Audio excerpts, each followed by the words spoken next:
Good morning, neighbors. This is LongJohn with the Party Line. We're around from midnight to 5:30, 6 mornings during the week. Monday mornings, we get started about 1, continue through till 5:30, and that means we're around for about 37 and a half hours each and every week. During that time, I have the pleasure of talking with many interesting people, and we talk about a lot of offbeat subjects. In fact, tomorrow night, or rather tonight at midnight, because we're into Saturday morning already, I understand we'll be having a group of ladies up here, followers of a famous yogi, and he will go in trance and we will have a seance. I'm just wondering whether Jack Keane will show that morning. We'll find out, though. Well, let's not talk about what's going to be happening Sunday morning. Let's talk about what's going to be happening today, Saturday morning. We're going to be talking with Otis T. Carr and Norman Colton of OTC Enterprises Incorporated of Baltimore, Maryland. We've talked about these gentlemen many times, and we've talked with them many times, and we've discussed the circular craft. At the moment, I'm just ad-libbing this. I forget the technical name. The circular foil craft, that was it. And here's the flight plan of the OTC X1 on Operation Moon. Takeoff at 12:01 a.m., the 7th day of December 1959. The craft will depart from Space, Maryland, in a vertical rise and beginning orbit of the Earth at a speed of 5,000 miles per hour. Now, this is just one little idea of what's going to happen. And, of course, we've been told the pilot will be Otis T. Carr, the navigator, Major Wayne Aho of Washington, D.C. Now, I know that for a moment, some people that possibly are tuning in for the very first time to the Party Line, they say, what goes? What is this, science fiction? Gee, frankly, I don't know what it is. I can only say this, that I have in front of me a mock-up of the spacecraft, and we're going to be talking about that. We'll give you a description of it. I have the gentlemen seated around the table, and with all of that, we should have something that will prove to be of interest to all of our listeners. Ben Isquith, the cybernetician, will be with us in a couple of minutes. Ellery Lanier is with us, author of the book entitled A Manual of Real Magic, and Lester Del Rey, author of Rockets Through Space, will arrive about 2 or 2:30 this morning. He's attending a science fiction convention, I understand, in the city of brotherly love, Philadelphia. And just as soon as he can get back, he'll be here because he's very excited about the opportunity of talking to these gentlemen. And you may not buy any of this. I don't myself. But I'll tell you one thing. It's wonderful listening, and who knows, maybe they'll be going to the moon, the 7th day of December, 1959. Otis T. Carr, Norman Colton, Ellery Lanier, Ben Isquith, and Lester Del Rey. Hey, Brett. Mr. Carr, first of all, we welcome you back to the Party Line, and we certainly are very excited to know more about this trip to the moon. I understand the takeoff will be at 12:01 a.m., the 7th day of December, 1959. You really think that you'll take off? Good evening, LongJohn. We're happy to be here, and we really think we will take off. Maybe not right at 12:01, but on the 7th of December, 1959, early in the morning. Why would there be a delay? Why would you take off at 12:30 or 1 o'clock? Well, we understand that some space people have advised us to make a little bit later departure on this date. Space people? Are you talking about the people connected with Cape Canaveral? Or are you talking about Venusians or Martians? Which? We don't know whether they're Martians or Venusians, but some very kind friends told us that they had received a message from outer space telling us that the magnetic fields would be much more favorable if we made our departure about 2 hours later. Well, Mr. Carr, after listening to that statement, I'm certainly going to have a number of questions. Do you mean to sit here, sir, as an alleged scientist, as a designer, as an inventor, and tell me that Otis T. Carr, the president of OTC Enterprises, would be guided by metaphysicians, by people claiming that they're receiving messages, telepathically evidently, communications from Venus and Mars? As a scientist, would you permit these things to sort of sway your mind? The first thing that a scientist does is investigate reports. We don't know whether this is true or not, but we have well over a year to have other events come up that may make it worth considering. We certainly plan to leave on December 7th, 1959. We hope it is 12:01 a.m. If sufficient evidence is given to us to make it later, we will certainly investigate it. I mean, there's nothing to be ashamed of leaving a little later. I mean, not at all. We won't ridicule you, believe me. If you get off at 12:30 or 1 o'clock, we'll talk about it. I believe this is true. Let me ask you this, Mr. Carr.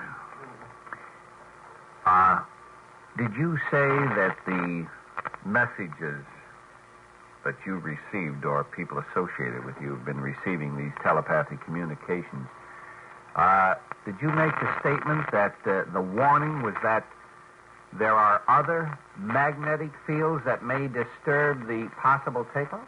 This was the information that was handed to us unsolicited by us. We mention it because by the time that we're ready to take off, evidence may be in this direction.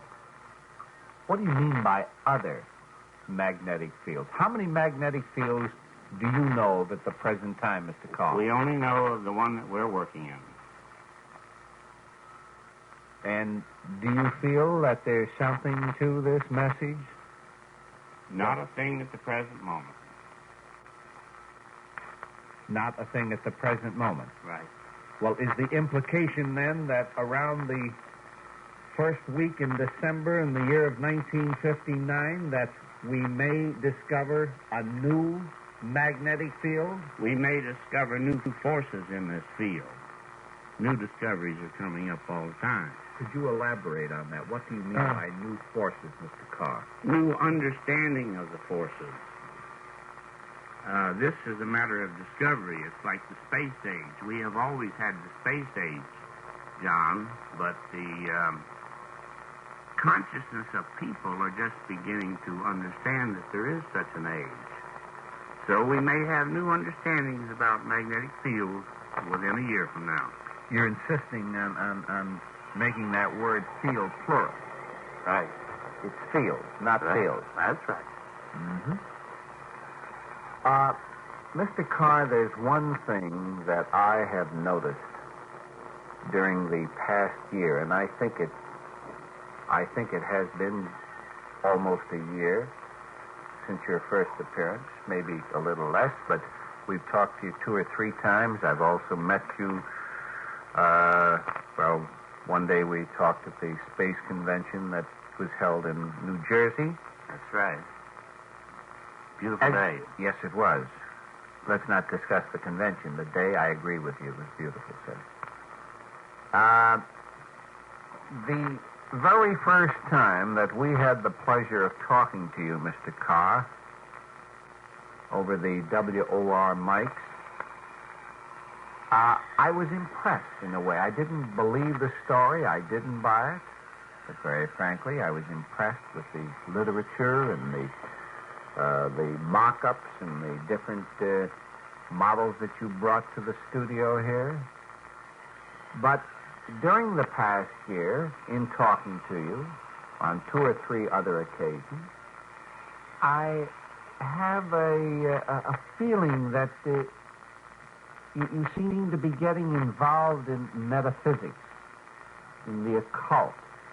In other words, you're bringing a little mysticism into something that originally you presented as something that you considered to be scientific.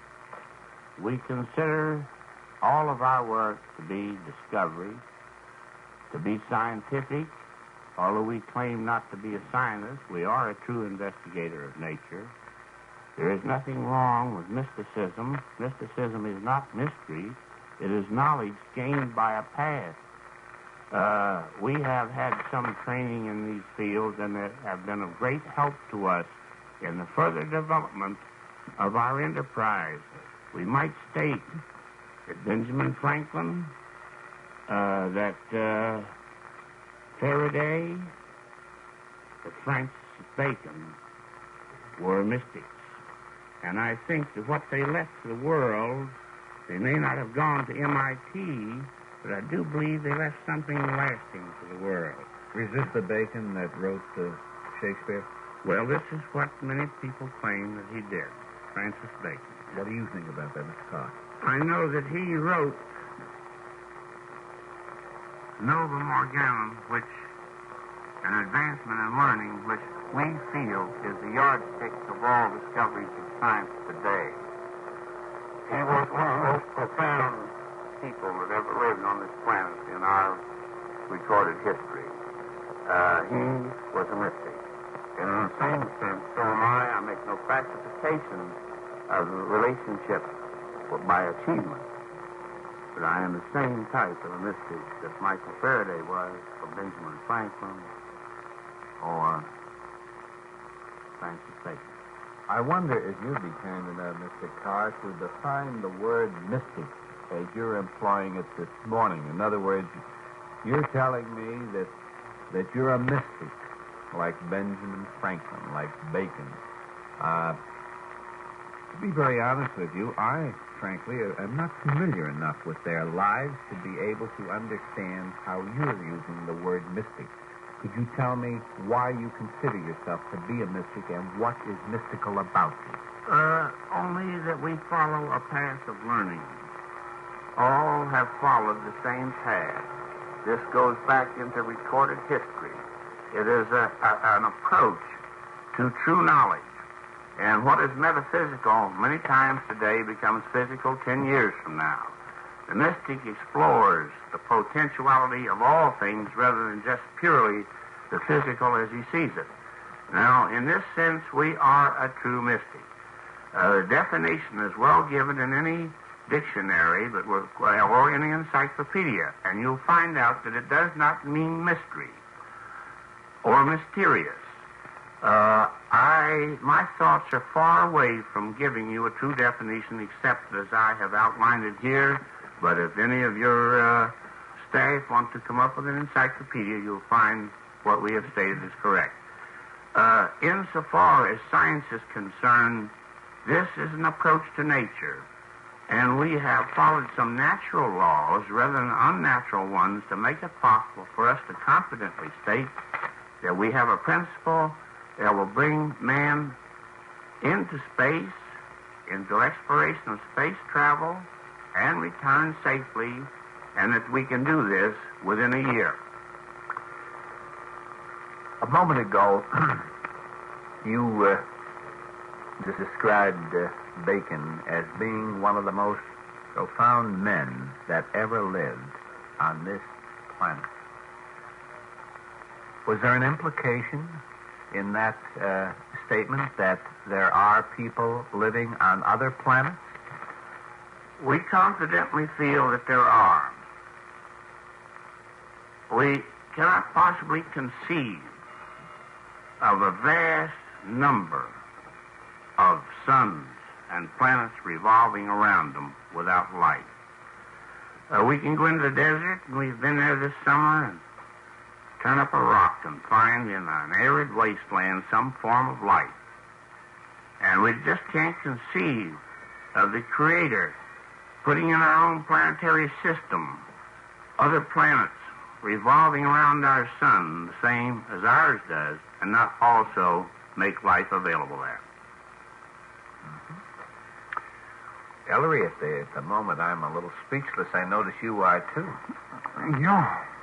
I wanted to ask you, Mr. Carr, when you fly to the moon next year, are you planning to stay there for some time, or do you plan to come right back to Earth?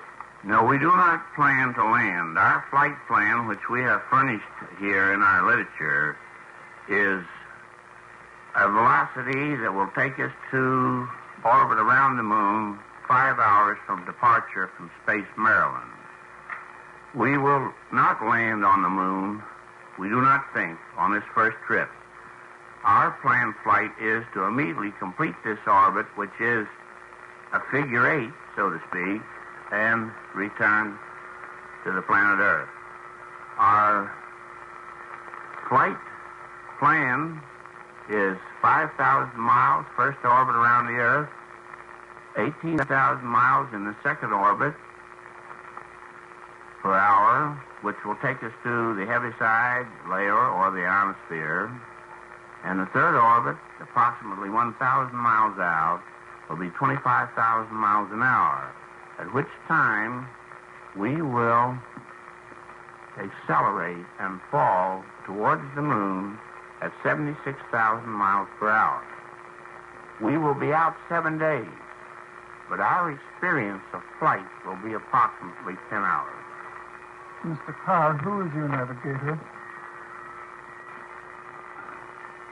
Myself and Major Aho have already declared our intention of making this trip. We have not selected the third party. We will use conventional guidance systems, particularly inertial guidance and computers. And at Space, Maryland, we hope by radar to keep in contact with space at all times until we reach the point where we're orbiting on the other side of the moon, at which time we will lose contact with our planet for a brief time. Are you planning to photograph the other side of the moon? Both sides. In other words, then, in December of 1959, you should be back from the moon with, at some point during that month, we can expect you back with photographs of the other side of the moon. Exactly, and also we expect to carry an iconoscope camera, and it's a good possibility that we will be able to send messages direct to the Earth while we're in flight. How close to the moon do you expect to get? Our calculations bring us to within possibly 20 miles of the surface. 20 miles of the surface? Right. That's rather close. Yes, it is. Is there any danger of your crashing to the moon surface? None whatsoever. The velocity we have at the time that we are going around the other side of the moon will be approximately 1.5 million miles per hour. Mr. Carr, I want to get back to something else at the moment. I have some of your literature here, and this is something that I hadn't seen. It relates to the Russian Sputnik. And I see here that you state that there is a possibility that the Russians used not a rocket system, but some kind of electromagnetic device for sending their satellite up. We feel it's possible that they used a different fuel system wherein they got aid from the electromagnetic field. Now, our experiments, which have been successful as relates to our particular craft, gravity and electromagnetism and electromotive force, and the fact that we have been able to ionize particles in a magnetic field, and inasmuch as the Russians have a tremendously big betatron over there, will accelerate particles up to billions of miles of velocity and huge electromagnets, it's very possible that they could have charged the outer shell of their rocket so that when the first blast fuel was used up, taking this craft into the ionosphere, it could very easily, the shell itself, become a disintegrating medium wherein repulsion would take place. And as the craft got lighter, it would be using fuel which was a part of itself. This would allow for the extra weight which they have accomplished. We know this is a fact. And surely the standard procedure of our rockets on step stages has proven that we can't duplicate it up until now. Well, I understand there are several American companies developing a similar system right now for rocket re-entry as a means of overcoming the friction of the atmosphere. It's a system very much like what you are describing, employing the forces of, it always gets my tongue twisted, magnetohydrodynamics. And do you seriously think that the Russians did use this system to get their satellite up? It is quite possible because it is working with our system to this extent that we have a force field and no thermal problem. We can enter the Earth's atmosphere without any difficulty or leave it. I want to ask you one question which I don't know the answer to, and this is very serious. Have any of your flying saucers, forgive me for using the term flying saucer. I know you call it a circular... I think it's necessary, though, to identify in the minds of our listeners what we're discussing. You prefer the phrase circular foil? It is a round craft and very similar to the observational flying saucers. Have any of your circular foil craft actually flown? We have had six successful flights with our own handmade models. Very successful, wherein every principle was checked out. We have fabricated here an exact replica of the model, which will be fabricated for flight testing and publicly made known publicly, and which will be able to leave our atmosphere if we wish it to. And orbit this planet. Mr. Carr, you have just stated that a certain number of your test devices did achieve flight. Absolutely. How far and how high did they go? We were using handmade models, and in each instance, all of the material, the cost of it was an exhaustion of funds, and we couldn't afford long flights. So we used circuit breakers. In each instance, the flight was a minute, wherein we got the heights well up over 1,000 feet, and oftentimes in their coming down, they didn't come straight down. They got caught with wind currents, and we trekked for 2 miles on many an occasion. 5 successful flights with the same model, which had to be rebuilt each time because it cracked up when it landed. What was the size of this model? The last one was 6 feet, wherein we put a leading edge around 6 inches of diameter, greater than it was before. The last model that we flew, 6 feet in diameter, handmade, believe me, all but the machine-made parts of the electromagnet and the accumulator. What was the weight of this? The mechanical parts in the model weighed a little over 16 pounds.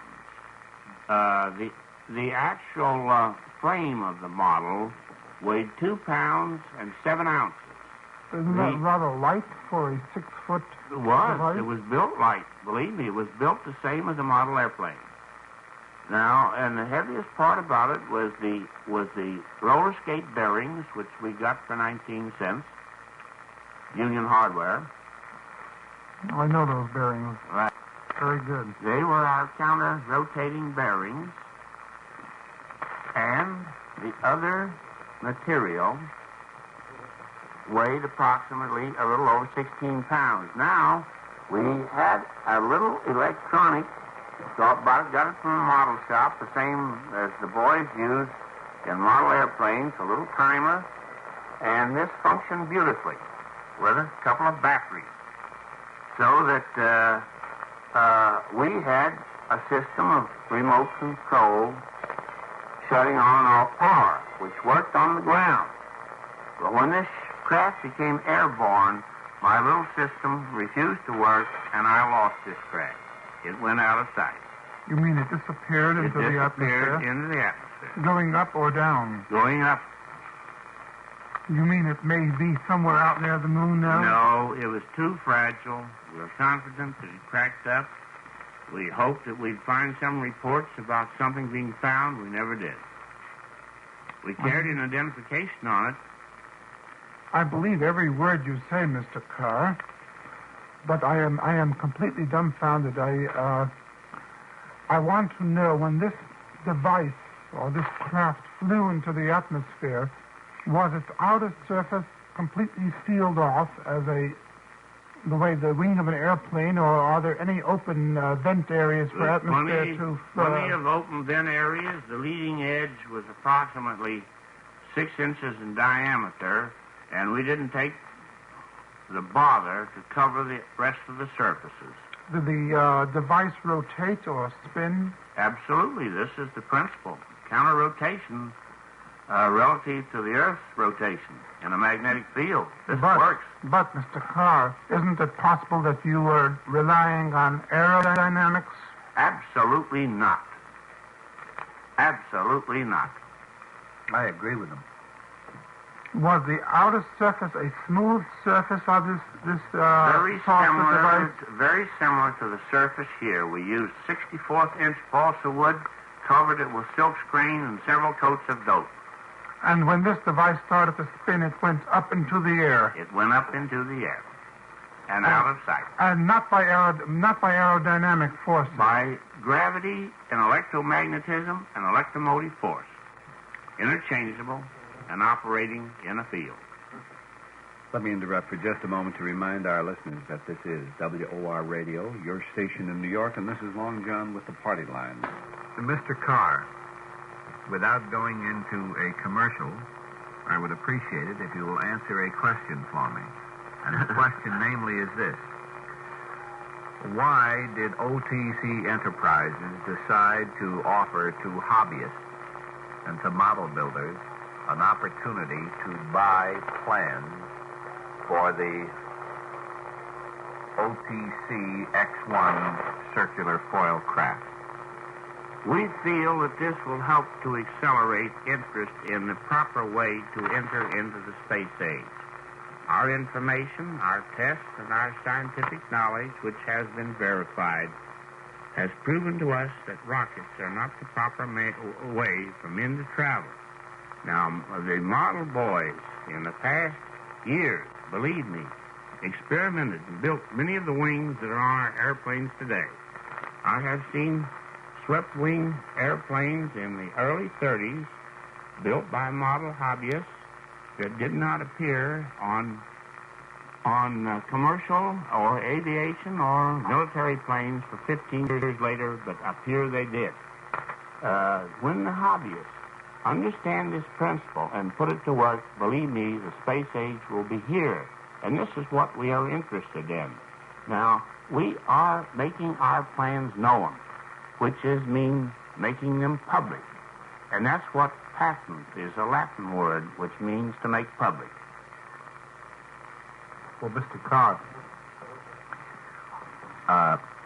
do you say then that if a person has these plans, that they can build a working model?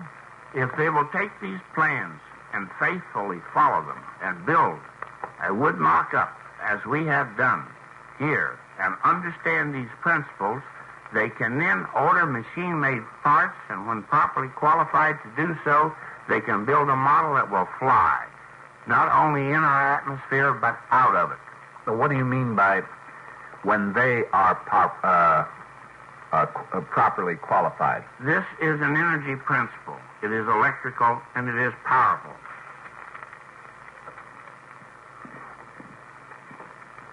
I'm at a loss for words at this point. What I'm trying to figure out, Mr. Carr, is this. If I have plans to build a model OTC X1 circular foil craft, and let us assume that I have the ability to build it according to specifications. I'm talking about a small one. Right. Will it fly? It will if it is properly built, and we give all the information. Well, then, why is it, Mr. Carr, that you haven't built one? We have built one. And we don't know where it is at the present time. That's Is that right. the one that's missing? That's the one that's missing. Well, what value would it be for me as a model builder to spend some 2 weeks, 2 months, or 2 years. I don't know how long it'll take me to build one of these. To build one when the inventor couldn't even get his back. I mean, I just don't want to, for kicks, build something and it goes into space and I never see it again. We feel quite confident that the science has improved to a point where models can be reclaimed. At the time, we were experimenting. We were very happy that we had made a new discovery and knew that it worked. And we weren't very much interested in so much in reclaiming a model as we were to get it into the air. Now, electronics has improved, control systems have improved, and magnetic shielding has improved to a point where flight models can be properly controlled. The improvements that you've just told us about, are these all listed in the... We give all the information necessary for anybody to build a craft and fly it. Could I build a life-size model from those plans? Yes, indeed. Wouldn't it be advisable, and certainly, Mr. Carr, I don't want to be presumptuous and tell you what you should do with your business, but wouldn't it be advisable for you to build one now that you know a little more about it, to build maybe a half a dozen working models? Very advisable. We have a couple of high-priced engineers that are very busy. Doing what, sir? Building. Building models? Absolutely. Oh, how long do you think it would take the average model maker to complete his model? That is a working model, not a mock-up. A working model, if he had to contract for machine-made parts, would be a matter of time and material. If we make parts available, and we may do it, under proper qualifications, there has to be supervision under these things. Then, of course, assembly is a very short period of time, like assembling a good radio or something else. Mm-hmm. Could I make all of the parts if I had a lathe? You would have to have more than a lathe, a pretty qualified machine shop to finish all parts. Mm-hmm. Even for the model? That's right. Mm-hmm. That is for a working model, a power principle.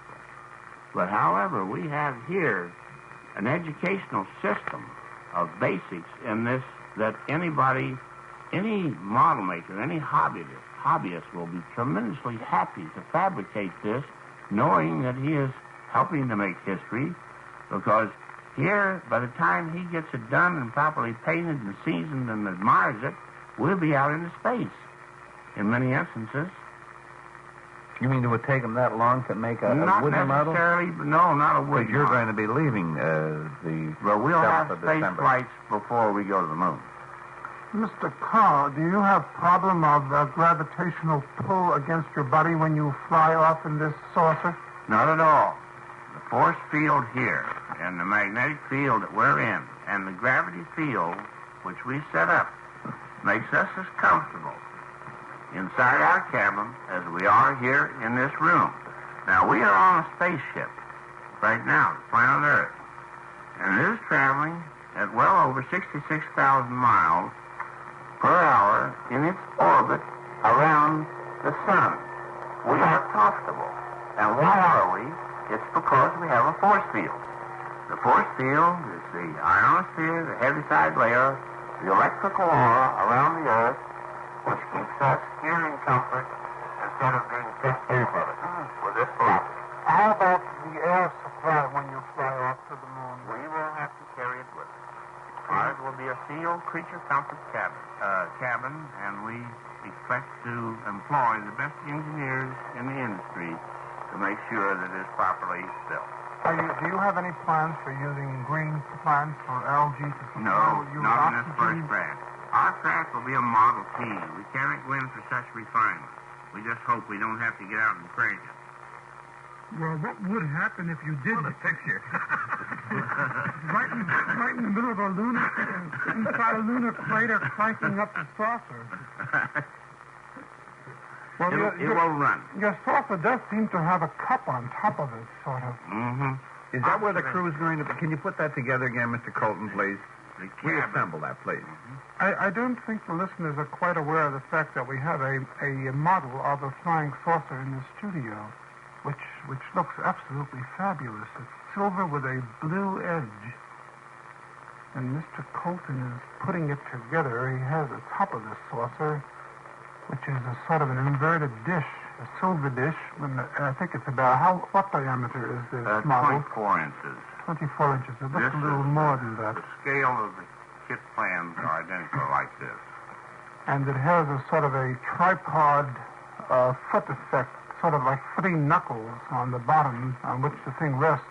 Well, that's a landing gear, isn't it? I guess that is that's the landing gear. That's the landing gear. And now the equivalent of the cup is going into the saucer. Well, isn't that where the crew would be housed on top there? No, the crew are housed in this area where you see the simulated portholes. I see. Mm-hmm. And down even into the body of the saucer itself. Will the dome? This is for observation. In other words, the crew can come up into that dome. Well, in this model, the OTC X1, which will be 45 feet in diameter, this cabin, total diameter of it will be 15 feet. So there would not be room for the crew to completely rest up there. This is a place for observation and instruments, particularly our atonoscope camera, telescope, and things of this nature, will be used to explore further out from where we are as relates to our horizontal position. Won't there be rather a great danger of intense sunburns in that observation dome? There is great dangers all the time. We expect at our test research hangar at Space Maryland to explore these dangers and try to shield against them to the best of our ability. How many windows are there in the device? We plan to have 6 portholes. And what will be the size of these portholes? You will be looking out of these portholes while you're flying around the room. Yes, but we can shield them also. We will have shielding away from radiation coming through them, and some of them we'll use for observation. We will certainly use an awful lot of electronic equipment for guidance and so forth from our landing gear, which is at the bottom of the craft, and also cameras from our landing gear at the bottom of it. Mr. Carr, are you planning to take along any defensive weapons in case you are attacked in outer space? No. To begin with, we do not expect to be attacked. Number 2, our force field will protect us to a great extent. This craft glows. The electromagnetic ionized field around this craft in our atmosphere and right through the ionosphere will shine and glow like a fluorescent light, particularly at night. Now, this field will disperse most all particles, small meteorites, much of the radiation, and we will be protected. Insofar as being attacked is concerned, not from anything from this planet are we worried about, because we have maneuverability. We can change our orbit anytime we want to, and any missile would be a sitting duck to us. Well, the Russians may have a lunar moon probe going or a satellite going around the moon at the time that you are up there, and there is even the possibility that you might crash into the Russian moon satellite. No, we will not crash into anything. Our instruments and our force field will protect us at all times and guide us automatically away from crashing into any large object. Well, what is the reason that you won't land on the moon this time? We don't have time to prepare for it. The one thing about the moon, we don't know what's up there. This is the first thing. The most powerful telescope only gets us within about 500 miles of the surface. And you're going to be 20 miles. That's right. We can conjecture a lot about the moon, but until we actually get there, we do not know. Now, the conjectural part of it and preparing against it would take up too much time for this first voyage. That's why we do not plan to land. However, Maybe there's space stations already up there on the other side. Maybe we'll be invited to land. Well, what are you referring to? There is a possibility. That whose space station will be there? Could be from Mars, Venus, Jupiter. You mean a space station of another world? Right, another planet. Another planet. Right. Having established a space station around the moon. Very possible. And you may sort of pay a friendly visit. You may talk to one another. We may be invited. You may be invited. Or escorted. Is there any indication that this may happen? I mean, have you had any kind of communication implying such a possibility? We know this, that there is space travel already. This we know. Not by Earthmen. Apparently not. But do you have any indication from where this other space travel is? No, we haven't. In our experiments, which incidentally we started on the exploration of this development all the way back in 1925, right here in New York City. It took many years to come up with the basic principle. But when we had completed them, believe it or not, we saw electrified craft in the air. We had 5 sightings, and we are a trained observer, and this is no accident. And what year was that? This was in 1951 and 52. I see. Mr. Carr, for my own satisfaction, I'd like to ask you if you are familiar with the work of Mr. John Worrell Keeley. It's been brought to our attention several times, but we have not followed anywhere in his path. Are you familiar with the methods that he used? Not too much. We understand something about natural magnets having their potential accelerated by multiplicity, but we don't work in this field. Well, I had the pleasure of studying one of Mr. Keeley's machines. Mm-hmm. It was a very beautifully made device, and I believe it was made before the year 1900. And he did achieve flight with his device, and it did have a revolving spherical rather than a saucer-shaped unit. And I know that he was proposing to use these spherical units to take people around New York City instead of the old-fashioned elevator trains. And I was very curious. I wanted to know whether the basic principle that you were using was a development in the same direction. We're not familiar with what Mr. Keeley's done only by reference that has been brought to our attention orally. Unquestionably, if he was using a magnetic field, he was on the right track. Well, there was a question of harmonics. Is there any element of harmonic vibration involved in your device? We've heard much about sonics and harmonics. So far as we know, it is not used, or at least we don't, if the principles are being applied, we're not aware of it. We are using electromotive force, gravity, electromagnetism, and space itself as a catalyst. Do you incidentally make use of magnetic explosions? I wouldn't call them explosions. What happens here is that we have 12 releases with every pulsating on and off current with every rotation of this craft. This, when it accelerates up to rather high rotational velocity, sets up a field which is, in a sense, like a sine wave.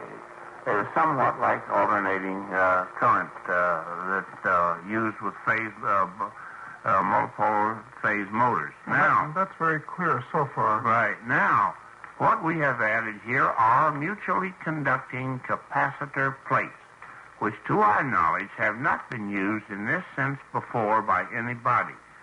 These plates, which become charged in this field and release their charge, release it into the entire outer shell of our craft, thereby setting up this force field, which makes it possible for us not to worry about a thermal barrier because we are practically traveling in our own vacuum.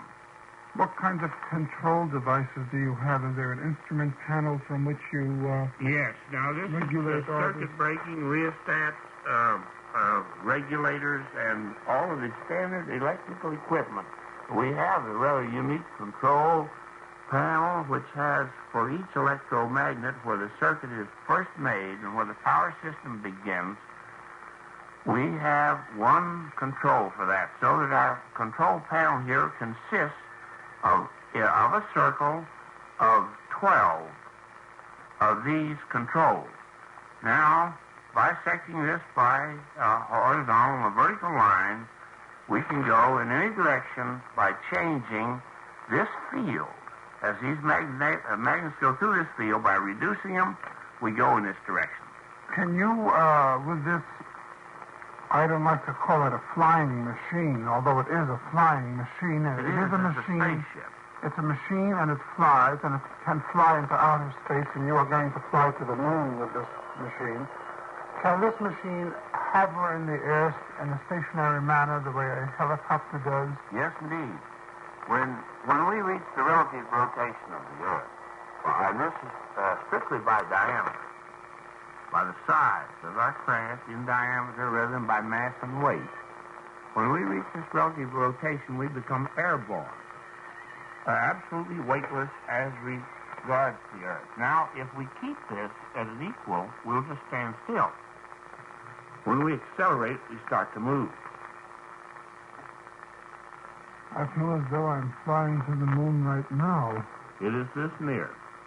And I want to be one of your first passengers, Mr. Carr.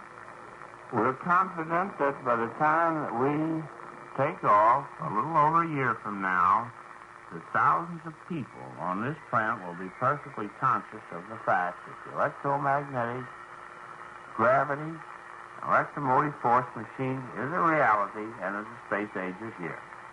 What kind of comforts do you have in this machine that you are going to use? Well, outside the atmosphere, naturally, we will have to keep this a sealed cabin. Our problem is very similar to cabin in a submarine. Just reverse it a little bit. There they have tremendous pressure. Here we have the absence of pressure. So we have to try to maintain a comfortable 1G of gravity plus reasonable atmospheric pressure where breathing will be normal and comfortable. Do you have couches or beds for sleeping in on your trip? We are going to have fold-away cots. My secretary of our corporations, Mrs. Hildegard Shea, is also a designer, college training, and she's been working on fold-away design for this cabin. Mr. Carr, I have a couple questions that I've wanted to ask you for a few months now. Actually, since the last time we met in Lebanon, New Jersey. I have talked with a number of people on the party line, and I have always been very grateful that they've been kind enough to appear, such as Dan Fry, George Van Tassel, and many others. I could spend maybe 30 minutes just mentioning the names of different people. Again, I repeat, I'm very grateful that these men have been kind enough to appear on the party line. My question is this: why do you, Otis T. Carr, president of OTC Enterprises Incorporated of Baltimore, Maryland, bother to appear at these so-called space conventions? Of course, you could throw the question back to me, and before you do, I'll answer it. I go there as a reporter. Why do you go there, sir, and lecture? Well, there is a certain amount of identification here and a certain amount of high interest.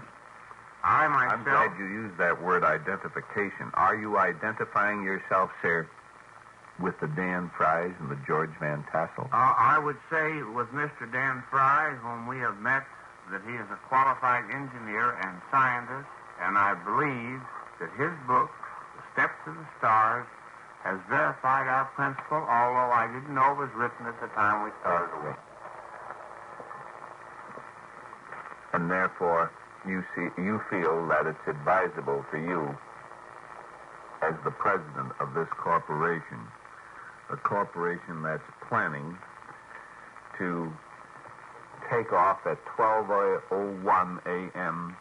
on the 7th day of December 1959, and you intend to take off at that time and on that day to go to the moon, is that right? And you feel that you should be at these spacecraft conventions? I think it's wonderful to be invited, which is what has happened. We have found these people to be sincere. We have found most of them to be extremely courteous and have a higher consciousness in many respects. They have witnessed, they have seen craft, they are doctors, they are lawyers, they are scientists. May I interrupt you for a moment to tell me the name of one medical doctor, one attorney, one scientist that has actually seen a flying saucer? I am very hard at remembering names. I believe that we have in our files of letters in Baltimore, which incidentally come from as far away as South Africa, men of practically every title now of science who have verified or seen what they could not explain as being made by man here on this planet, or they have known people who they believe their veracity. Therefore, we will take, the example of Major Aho, who was a combat intelligence officer in World War II, and he's honorably retired. This man has had sufficient training of observation. When the Major tells me that he saw a craft land, I believe him. When I myself have seen them at high velocity in the air, I believe myself. We have and can verify that there are doctors, lawyers, and believe me, in Oklahoma City, the largest television station there has one of the most popular programs in the state, and the moderator of this program, the man in charge of it, like you, LongJohn, has also seen a spacecraft himself. We were on the program for approximately 1 hour on television live, and we accepted telephone calls after a certain amount of demonstration of our model and our flight plan.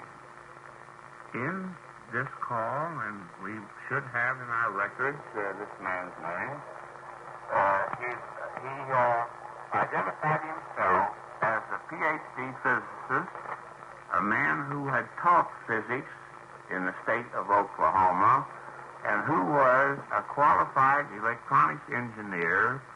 He volunteered to be the third passenger on our flight, which was quite heavy scientific evaluation. Let's get back with our guests again. You've just given us your opinion about Major Wayne Aho.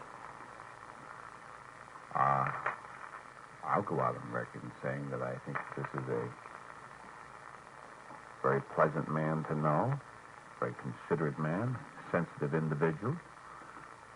But the fact that he was a major, the fact that he was an intelligence officer, does not necessarily mean that the man has knowledge of space or spacecraft or anything like that. Why are you so sold on this man? The only thing is this, that we feel that a man of such character would not say that he saw a craft land if he didn't see it land. We find him dedicated in this work to trying to bring into the consciousness of people that the space age is already here. We are very happy to appear on a speaker's platform with him at any time. We find him living the kind of life that he is trying to tell others about. And he's a man that we just admire. Now, if I had not myself seen spacecraft, then maybe there would be doubt. But we're nice to have someone else verify these things. Mr. Carr, if we can set aside the fact that you feel that you're a scientist and an inventor, and I'm not denying that. I'm not in a position to judge, frankly. But if we can set that aside for a moment. As the president of a corporation, I think that you should also be a good, shrewd, keen businessman. And please don't think that I'm implying that you're not. I do not know. But I would say this, that listening to you during the past couple of minutes, I would be a little skeptical of your business ability when you're telling me that this man is a fine man, a clean living man. He is conscious of space and what it means and all. This sounds like a lot of nonsense when it comes to, down to business. Well, I don't see anything nonsensical about it at all, John. We're living in a rather strange age, believe me. Why do you say it's strange? Why do you put this label on it, Mr. Carr? I can put it on here because it's the first time in recorded history, the age that we're living in, which is just like this one. When a balance is struck in nature, any movement or any action always sets up a counterbalance. And man has found out how to totally destroy himself. This, a balance has been struck. We have now stockpiled on this planet Earth total destruction so that there would be no animal, vegetable, or insect life left in a very few days if it was ever let loose. Now, this makes a little bit different type of age than other ages. This makes a time when man has to start moving in other directions. And some men have dedicated themselves to this. That's why we did not join the military with the OTC X1. It is purely a spacecraft, something to bring a higher consciousness into people's minds. Is it possible that the military didn't join OTC? Well, I wouldn't say that. We were invited. What do you mean by being invited, Mr. Carr? We were invited by the Air Research and Development Command, and we decided to go on our peaceful way. I have in front of me Information Bulletin number 3, dated December 23rd, 1957. This is on the OTC Enterprises Incorporated letterhead of Baltimore, 18, Maryland. Carr's principles of free energy spaceflight accorded. Highest scientific verification. And I'll read the first paragraph. Otis T. Carr, president of OTC Enterprises in Baltimore and inventor of a manned spacecraft, which he is offered to build and deliver to the government without one penny of risk to the American taxpayer, publicly revealed the propulsion principle of his spacecraft in the following statement. Now, I'm not going to read the entire statement, but I would like to ask you this, sir. Where would you get the money to build this? Because if my memory is correct, the last time we discussed this, I had a release, or a prospectus, I guess it would be labeled, from OTC Enterprises, offering to build the OTC circular foil spacecraft for $20 million, and an additional one could be built at the same time if somebody placed an order for 2 The additional one would cost $4 million. You may be a very wealthy man, sir. Your corporation may be extremely wealthy, but are you in a position to invest $20 million to build this and to deliver it to the government of the United States without one penny of risk to the American taxpayer? Mr. Carr. From government funds, yes. We have not asked for government funds. The problem of the money is not great at all, John. When the Pioneer rocket was fired a few weeks ago, and it was quite a flight, about 70-some thousand miles up, there was just about, on the North American continent, about $19 billion price tag behind it. That is the missile and guided missile and research and all the refinements up to this point run around $19 billion.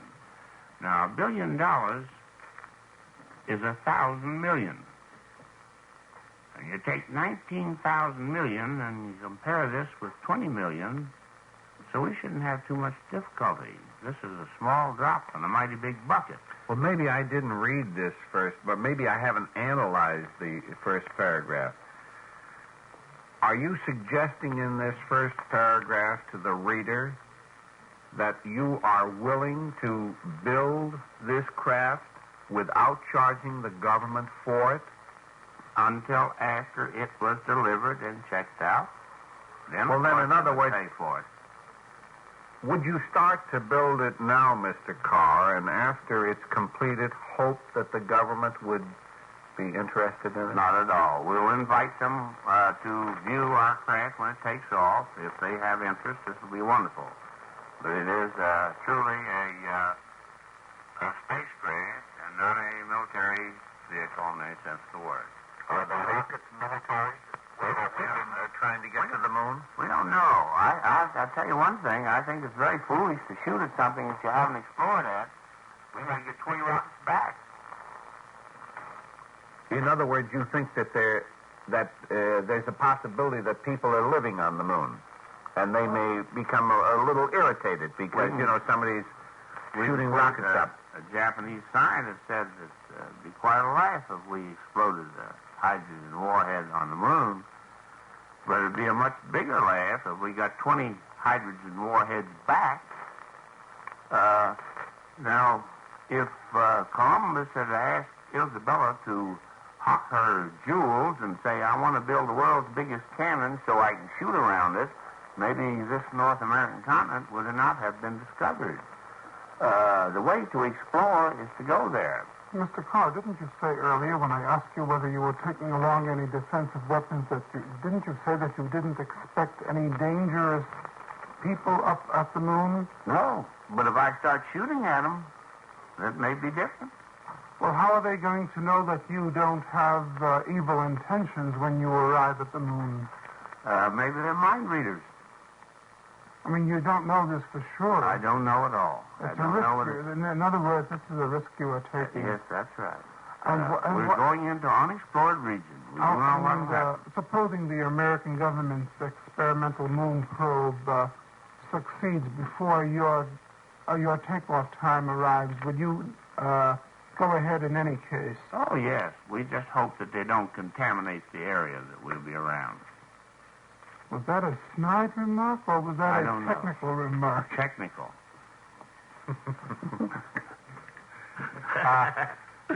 Breezy, that's the way to put it. Let me ask you another question, Mr. Carr. I'm under the impression that you have no intention of building this craft and then delivering it to the United States government and saying, fellas, if you want to buy it, it'll cost you $20 million. If not, forget the whole deal. It's not going to work out that way. But you do intend to build one so that you can go to the moon with Wayne Aho on the 7th day of December, and 1959. another passenger. We just invited him. He's going with us. Isn't Mr. Colton going along? He'll be there in spirit, if not otherwise. However, in these lectures, there was always a question and answer period, and one of the boys I haven't even got a chance to get my question in, so you can't answer mine yet. Could I ask the question? Yes, indeed. The question is this. Where do you intend to get $20 million to build it so that Major Aho and Otis T. Carr can go to the moon? We're interested in introducing the space age, and there's thousands of people on this planet that are also interested in it. There has been talk, conversation, and ballyhoo back and forth. We are doing something about it. From Iceland, from New Zealand, from Australia, from Berlin, Austria, and even behind the Iron Curtain has come well wishes and bon voyage. Can you build with well wishes? I mean, can you go to the supply house and say, give me 400 pounds of aluminum and I'll give you 400 well wishes? We will say this, that when your motive is right and you can prove your principles to be sound, in this free enterprise system in America, God-given, man has always been able to succeed. We have not worried too much about the need for money. The ideas of how to raise it will be available when we are ready for it. Aren't you ready now, sir? We're working very hard. I mean, because how long will it take to build this thing? Approximately 3 months after we get our space hangar completed. It will take about 3 months to build the craft and about 3 months to check it out. Well, we're off to the moon tonight. I I'd like to get two little technical questions in, Mr. Carr. One is, I'll tell you the two of them, and then you can answer them both together.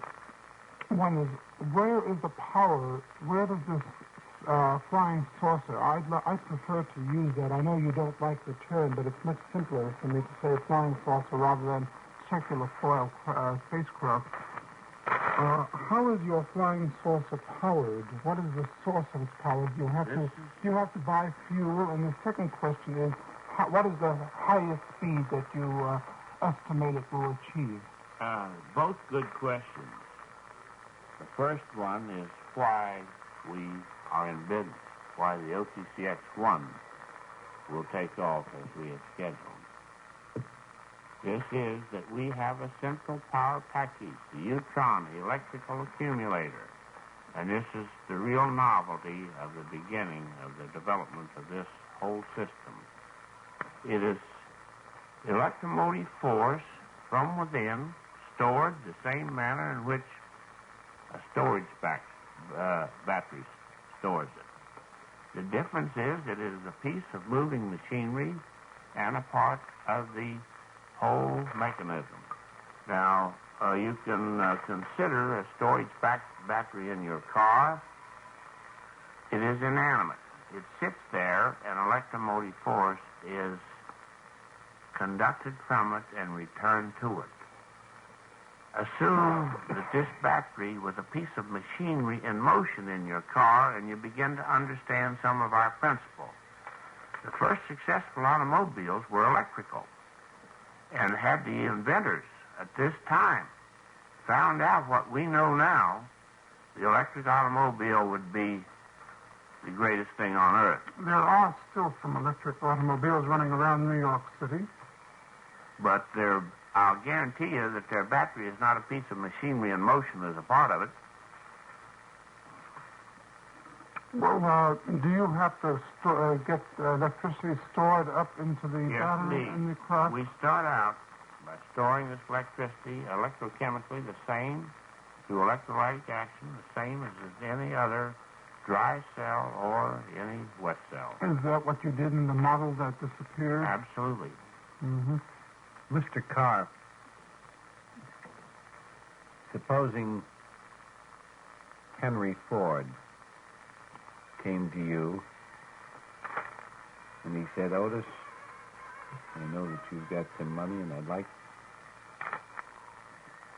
to have you invested in a new idea that I have. It's a craft to go to the planet Venus.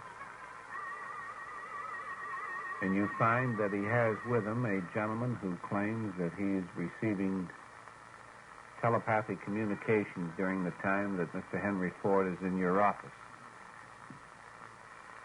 And the man also tells you, so Mr. Carr, one of you be kind enough to wait a moment.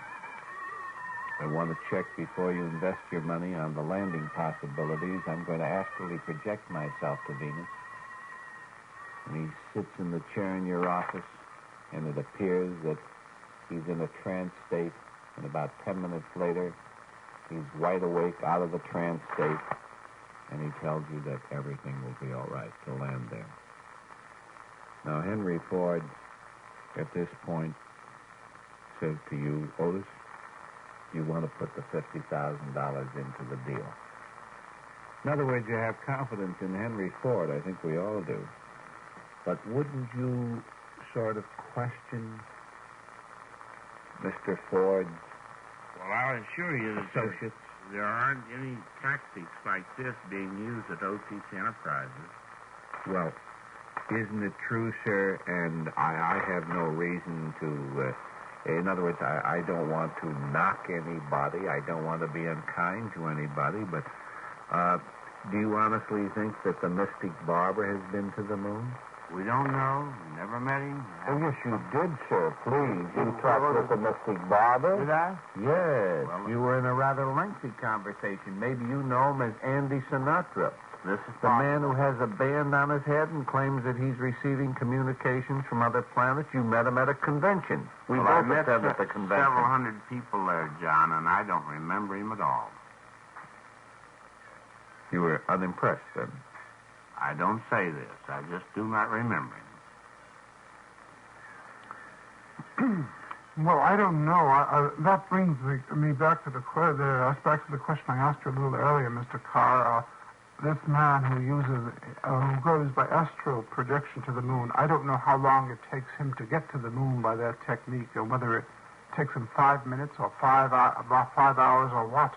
But what I was asking you before was, what is the fastest that your flying saucer can go? Between here and the moon on this orbit, on this planned flight, our last 2 hours of flight will be 76,000 miles per hour until we get on the other, start to go around the moon, and then, believe it or not, our velocity will be comparable to the total distance covered, which was approximately 500,000 miles per hour. 500,000 miles per That's hour. right, for a very short period of time. What do you have a theoretical limit as to the highest speed that this flying saucer can achieve? The highest velocities are something that will be a matter of exploration. We feel in space there is a possibility to exceed even the velocities that are the standards of the electromagnetic wave now, the so-called velocity of light. Do you think you will be able to go faster than light? Absolutely, I think so, because light as not faster than light, but light as we have evaluated its speed for the past few years. Well, this would mean then, Mr. Carr, this is news. I mean, this is important news that you are announcing at this moment. I don't know if the public is aware of the importance of what you have just stated, but this would mean that we would be able to visit not only the planets, but the stars. Other galaxies. This is the most interesting part. We certainly hope that in this moment of transition that we go through between here and the moon, that we will have gained sufficient new stability that on our return that we can plan flights to other planets and from other planets to other galaxies in our lifetime. Won't this mean that you will have to have rather large ships which will have large atmospheres inside? Because, I mean, I can't, even at double the speed of light, it's still going to take you quite a long time to get to the stars.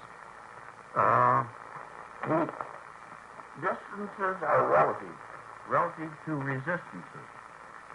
Now, when we remove resistance, distance then is something that we don't know very much about. There is a possibility that, after all, man invented time. And there's a possibility that we have outmoded our invention. The velocities are relative to the attraction. And we have stated that space itself is a catalyst.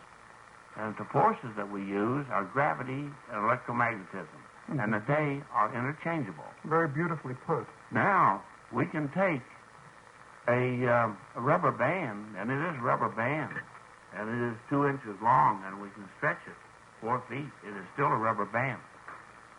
But its condition in space has changed.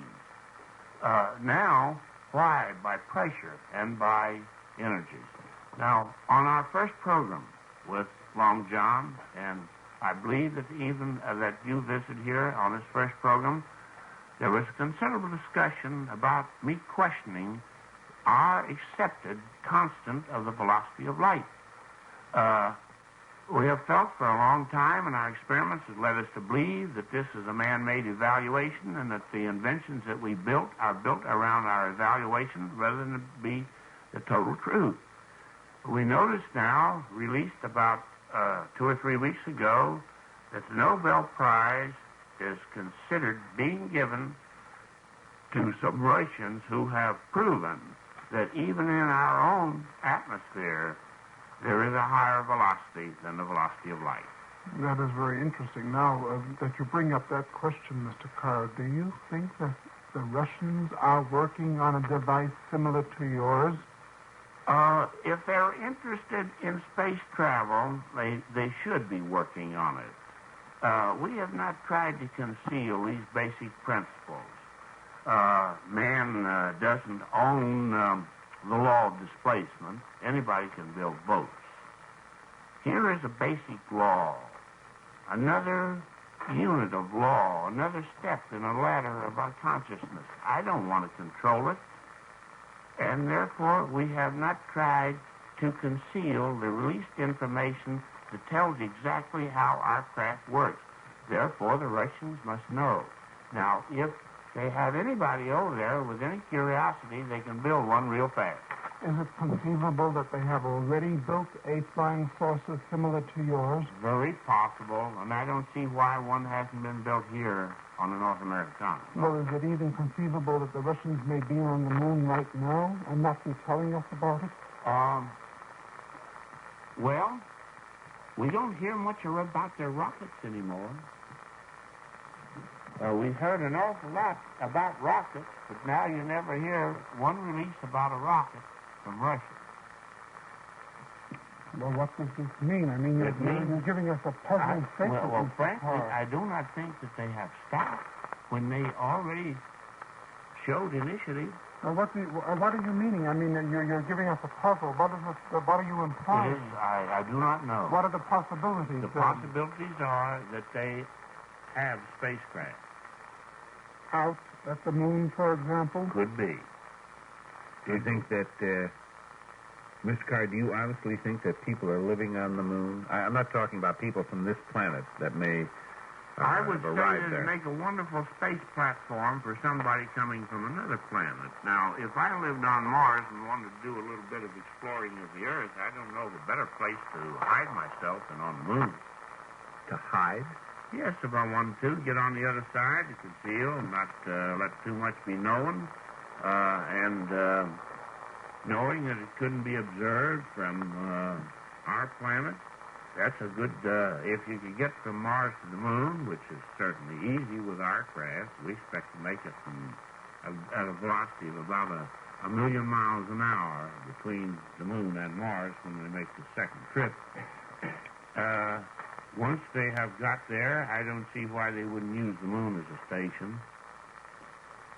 I think you told us one time, Mr. Carr, possibly Mr. Colton told us this, that it would take you 5.5 hours to get, 5.5 hours to get to the moon. The return trip would be approximately 5 hours.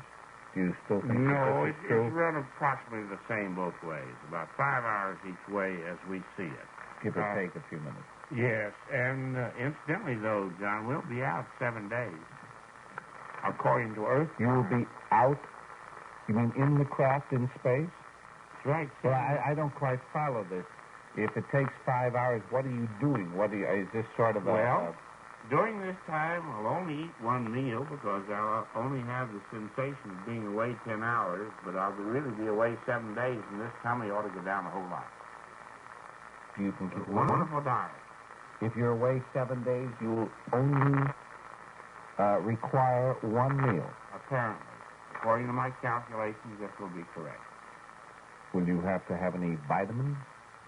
Maybe if we have a... I'm not trying to get into a commercial. But it is an ideal time, and so I will take advantage of it. Right. Let's get back to this trip. I wonder... Well, I imagine that certainly you have thought about this for possibly many days. Can you describe to us, Mr. Carr, what the takeoff will be like? Will there be a launching pad or anything like that? And when you actually get into space, what will it feel like? I wonder if you can describe that to us. At Space Maryland, where we will build our space research hangar, This craft will be assembled inside this dome building, which looks somewhat like just half an egg. There will be a hydraulic lift from the cellar of this, which will be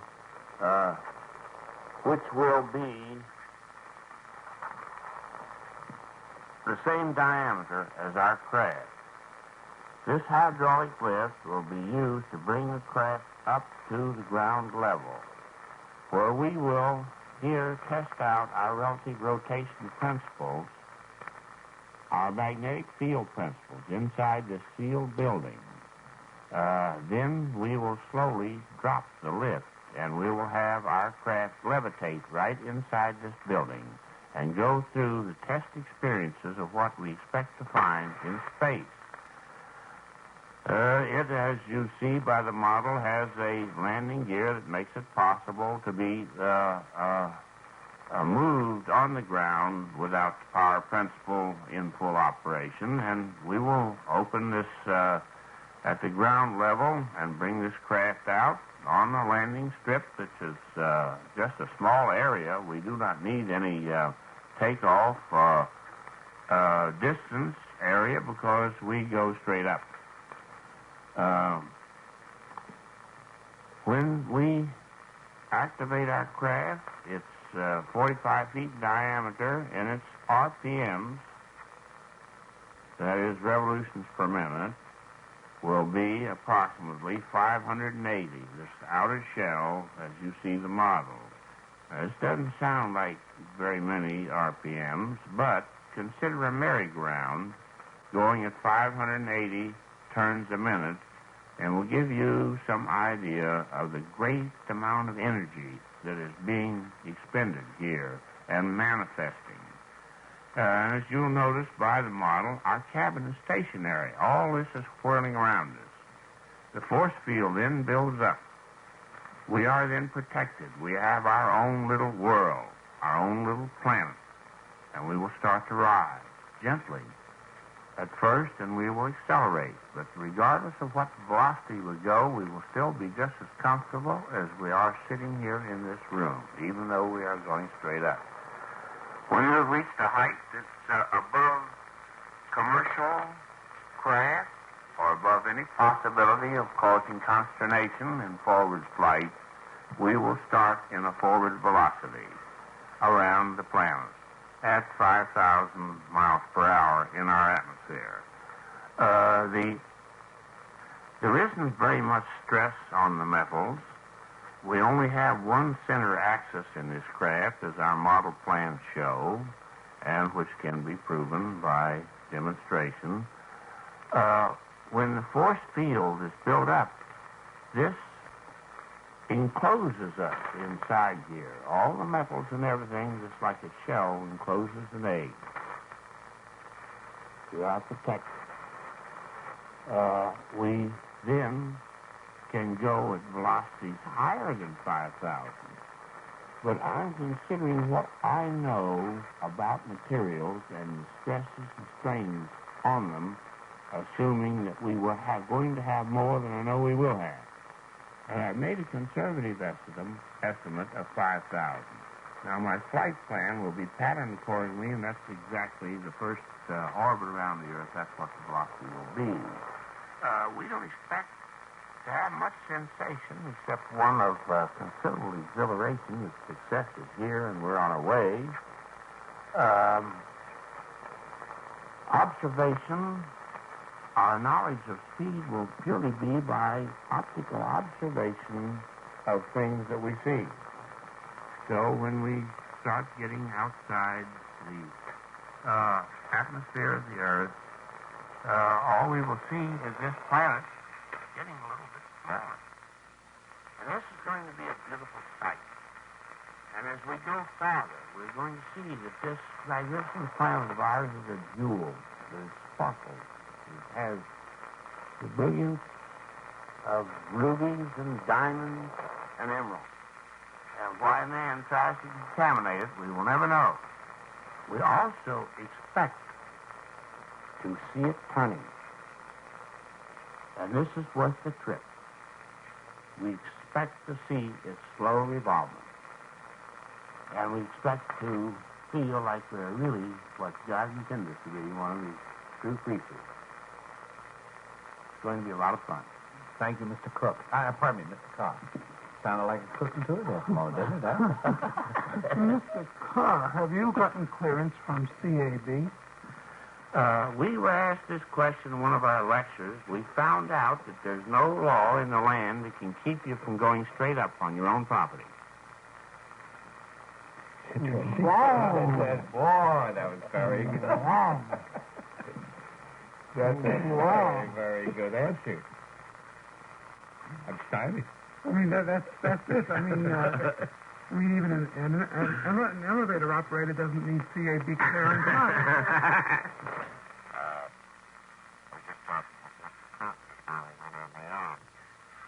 And he said to me, John, we have orders for over 40,000 sets. In our first print order, we ordered just 10,000, and the orders started to flow in. But we stopped that order, and we turned around, and we're having them produced through a different printing process so that we can be able to handle an anticipated 75,000, which they imagine that many people will be interested in the print. Ellery, I think you had a question for Mr. Colton. Yes, I do. Mr. Colton, a little earlier, Mr. Carr was referring to the entire subject of other magnetic fields. And what I wanted to ask you was, in these other magnetic fields, does the magnet that we normally use in this magnetic field where we happen to live, does this magnet work? Does it get a response in these other magnetic fields? Are you equipped to answer that? Probably not, but I'll do my best with it. Words like magnetism and gravity and light and a lot of others we have to remember are our own inventions. The meanings for them are only expressed in nature itself and are always relative to the natural movements of the physical material bodies and energies in nature. So that actually, while we've talked a great deal about them, about these forces, and we have established certain constants and so-called laws, we have to remember, as Mr. Carr says so often, that we have the frailty of being the observer, and we ourselves are in motion in this motion field, and so we aren't at all sure of the constancy of any of our observations, because all of our measuring devices and our yardsticks are merely extensions of our own senses. Well, I gather that you did say that this was not within your domain, this answer as to what happens in other magnetic fields. I don't think it is, no. Yes, but then I would ask you a very personal question, Mr. Colton. How come you are not part of the crew of this first flying saucer to take off for the moon? Well, because a large part of the navigation and observation, communication, guidance, and control will be from the planet Earth. There will be a system of geometric triangulation by the use of familiar devices such as telescopes, cameras, radar and radio beams, and so forth.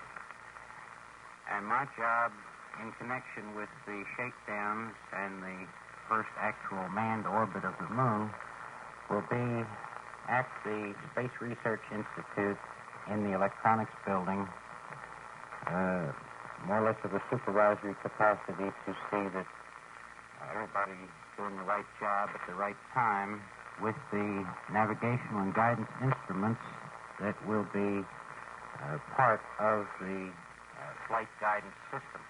Well, then you are part of it. It would be part of the ground crew, in effect, and the tracking crew. That's right.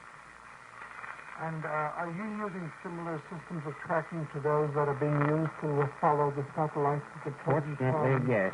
All of the systems that will be needed as guidance and control for our shakedown and actual manned orbit are conventional and are commercially available. Now, Mr. Norton, I'm sorry, Colton, your first name is Norton, and forgive me, I keep thinking of you as someone. All right. Norman Evans Colton, Director of Sales Engineering of OTC. Now we've got it straight. So, Mr. Colton, a little earlier, Mr. Carr referred to a possibility of having received some communication from people from other planets. Do you have any information about that? I myself have not received such information, but I've had so many revelations of all kinds in the past few years that I certainly wouldn't doubt such a statement, and I especially wouldn't doubt it if Mr. Carr made it flatly as a statement of fact, because he has certainly shown many qualifications and abilities in developing these energy and propulsion systems, which are far beyond what we consider as the conventional. And I also noticed that one of the major, best known of the so-called top three electrical manufacturing and engineering companies of this country has announced that it has established officially a department for developing communication by brainwave or telepathy or whatever term you choose to give it. Well, now that you've brought up that subject, I just want to cut in for one moment and then please continue. I want to know, are you equipping your flying saucer with cybernetic devices? As I understand the meaning of the term, there will be many cybernetic devices used both on the craft and in the electronics building at Space Maryland. May I... Digital computers and semantics intercorrelators and other such devices. I wanted to recommend a fellow pilot or a co-pilot for your craft, Mr. Isquith, who is quite competent, and I think he'll do very well when you get on the other side of the moon.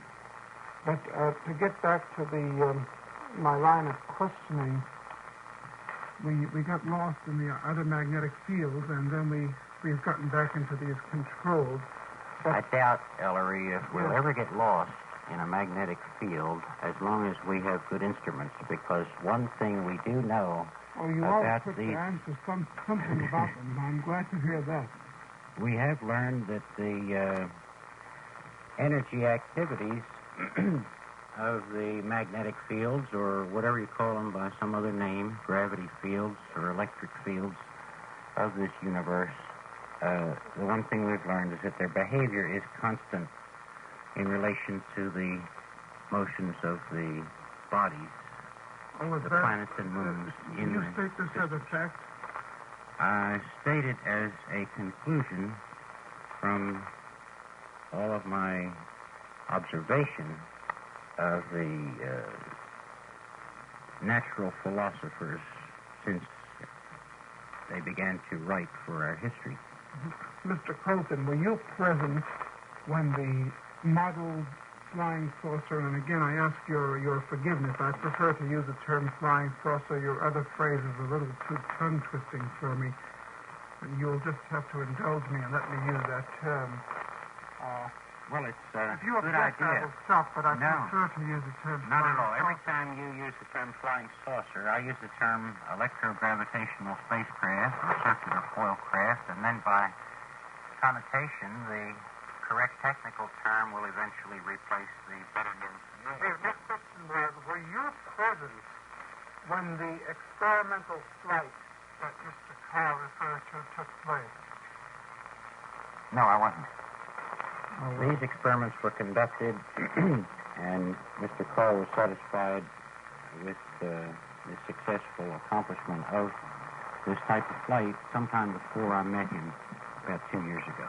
I see. Mr. Carr, did this model that you had, model flying saucer, develop some glowing color around it when it went off into the atmosphere? No, it didn't, because it did not have enough of the external matter to do this. However, in laboratory experiments, we further bore this out and know it to be correct.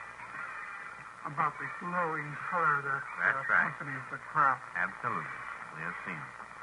And in reference to Mr. Colton's, who is a man of high integrity, believe me, we've been associated with him a couple of years and we know. He is satisfied when an independent firm, technically qualified to do so, put in writing and verified our principle as being sound and correct. I have a couple of telegrams here. As you know, Mr. Carr, Mr. Colton, you're familiar with the fact that when we receive telegrams, we read them, and some of them are a little rough. Well, we take the rough with the smooth. Good. Here's one here. This came in by telephone. I don't know. I wish that people, when they listen, that they would be kind enough to put the word WUX in the address. This gentleman who sent the telegram evidently just sent it to 1440 Broadway, WOR, and so the Western Union office downstairs, they were kind enough to call us into it. This man by the name is Dunn. Oh, yes, Mr. Dunn is with one of the TV journals. This is a question for you, Mr. Carr. When on program last June, you promised a 20-foot flying model would land on White House lawn within 3 months. That was 6 months ago. What happened? Don. I don't recall stating a 20-foot model. I do recall saying that we could build a 45-foot craft in 3 months if we had all facilities available. We can still do it if we had all the facilities, which includes a considerable amount of manpower and cooperation. There have been other delays which have been natural and unavoidable. But we are moving fast, and that's why we have set this date for departure, which is now just a little more than a year away. It can be met. It is not an easy date for us. We could relax, show to the world these principles, which will be shown long before we take off, and have a good time. But we have found by past experience that when we have set a specific time, declared it, and worked towards it, oftentimes we succeed. We made no specific statement of date on when we would deliver a craft to the White House lawn. Had we made this date and had they allowed us to do so, I think we would have met it.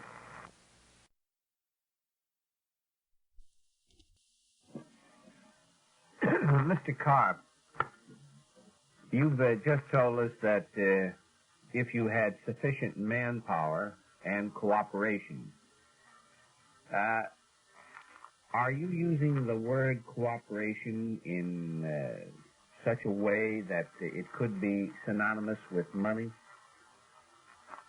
In other words, if you had money, would you rather... It is a medium of exchange, and I don't know of any other. I mean, is that what you're lacking, cooperation or money? We're not lacking cooperation. Then you're lacking money. And we're not lacking too much money. We're lacking the ability to get an organization together as fast as we'd like to. But this is being accelerated. Mr. Carr, will you accept me as a volunteer? Volunteer what? Passenger. I thought you wanted to buy stock. Well, thank you, Mr. Lanier. I will certainly consider it. We'll give you his home phone number before you leave, and you can contact him. You don't know anything about Southwest. I don't know his qualifications. It's a Martian exchange. Incidentally, John, I think I have a little piece of news for you, speaking of volunteers. And you're often speaking of the 27 states in which your program is heard. We had a conversation by phone with a man in Oklahoma City who says he hears your program frequently out there. Well, now that you mention that... No, when I went out to California, I met 3 or 4 people out there that claim that they have heard the program in California, the new program. But this is very, very unusual. I don't know, it's atmospheric conditions, the day is great or something, and they've heard it. I'm not kidding you. May I add, LongJohn is driving to Arizona, came in beautifully. Yeah? Arizona, yeah. And it's about the only place in the West I did pick you up, but I got you in Arizona just as clear as... As a local station? As clear as a local station would As be? clear as a local station, on my car while I was driving. This is WOR Radio, your station in New York, LongJohn with the party line. Here's a telegram from Baltimore, Maryland. Good morning to yourself and panel. Tell Mr. Carr, Mr. Colton, many Baltimore friends listening. Program coming in loud and clear. William J. Kennedy. Here's one more. This is to Otis T. Carr, from Baltimore, Maryland. Congratulations on your marvelous presentation of our dedicated project. Wish I were near to cheer you on. It is magnificent. I am listening intently. Bud Gosnell. And we have some other telegrams. We'll try to catch up with those in just a moment. Ben was delayed getting to the studios this morning. He left a message for me about 11 o'clock in the studios. I came in by bus from Jersey tonight instead of driving in, so I was a little delayed myself. Ben, you've had the pleasure of meeting Mr. Colton, Mr. Carr before. I noticed you were looking at, I don't know, what do you call them, plans? The ones we have? The model kit plans. Oh, the model kit plans. You were looking at those. You expressed some amazement about the presentation. Did you want to comment on that? Oh, I think the presentation is very beautiful and extremely elaborate. It's quite a fine piece of work. I mean, what more can I say?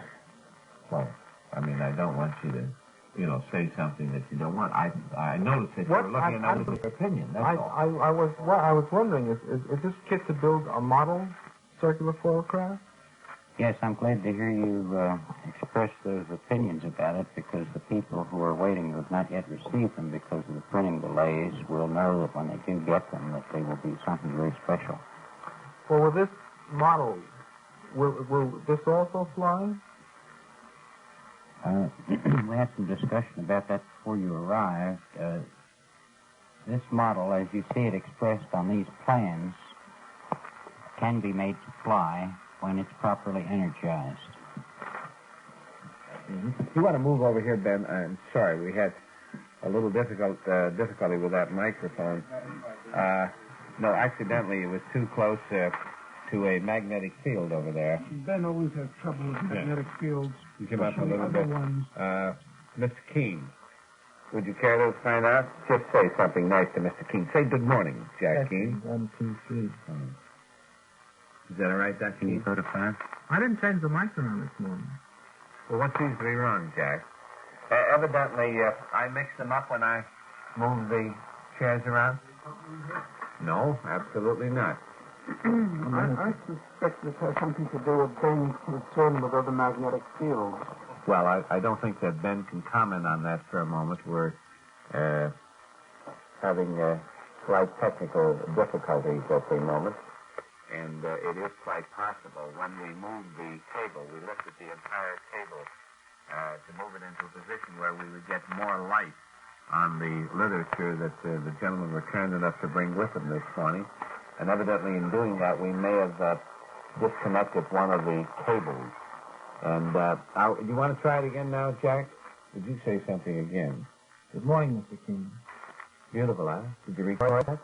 But we could sell 150,000 copies of that. Isn't that a wonderful way to get up in the morning? And now because WOR is there. You may ask your question now, Ben. Well, the question I asked was, if a person gets his model kit and he builds a model, will it fly? Well, there's a test of the mic in front of me, see if it's working properly. And to avoid any misimpression among the listeners that everyone who gets a kit of model plans will be able to make a flying model, the answer is no. The basic model to be built from these plans is much the same as any other hobby model kit of conventional craft and of locomotives or other things that boys build out of balsa wood. But what this set of model plans will do beyond that is demonstrate physically all of the new principles of Mr. Carr's spacecraft design and the electrogravitational power package that will energize the actual full-scale craft that he will power to the moon next December 7th. Mr. Colton, I wonder if you could take the top off the flying saucer so that Ben could see the inside work. That's what the kit's going to build, is it? Yes. With the kit, you can build it. Mr. Colton, would you activate it first before you take it off? Let Mr. Yes. Just revolve the whole section. Right. I wonder, it's going to be rather inconvenient, but can you keep on Michael? That's it. Move it over there. Thank you very Revolve much. the whole section first, and you'll notice that as the entire hull revolves, it's a 25-inch diameter circular hull. The landing gear, the tripod landing gear, which is on the table, and the crew compartment, both are motionless. This is the first time, I believe we've shown you people here, a demonstration of the fact that the crew compartment, the hull section, and the internal clockwise rotating disc, all mounted on a single shaft, enable the landing gear and the crew compartment to remain motionless, or stationary. This hull removes from the central shaft as one assembly, and you can see how the internal struts or rib truss construction supports the external skin. Can you just show that to me again a moment? Would you describe that again, please? Well, this is a section which, in a plan view, is a 25-inch diameter circle. Mm-hmm. Externally, you see a smooth skin, which on the actual flying craft will be of sheet aluminum or duralumin. I'd like to see the back of This is supported structurally by 48 ribs or truss members, which are reinforced by circular ribs. Mm-hmm. This is very similar to the type of truss which supports a roof. Looking at this in one way, in a half section, you might say that it's a roof over an inverted roof to form the two sections of the outer hull. It's very beautifully made. That it is. You want to hold out a moment, Dave Fields, for Mr. Colton? Thank you very much.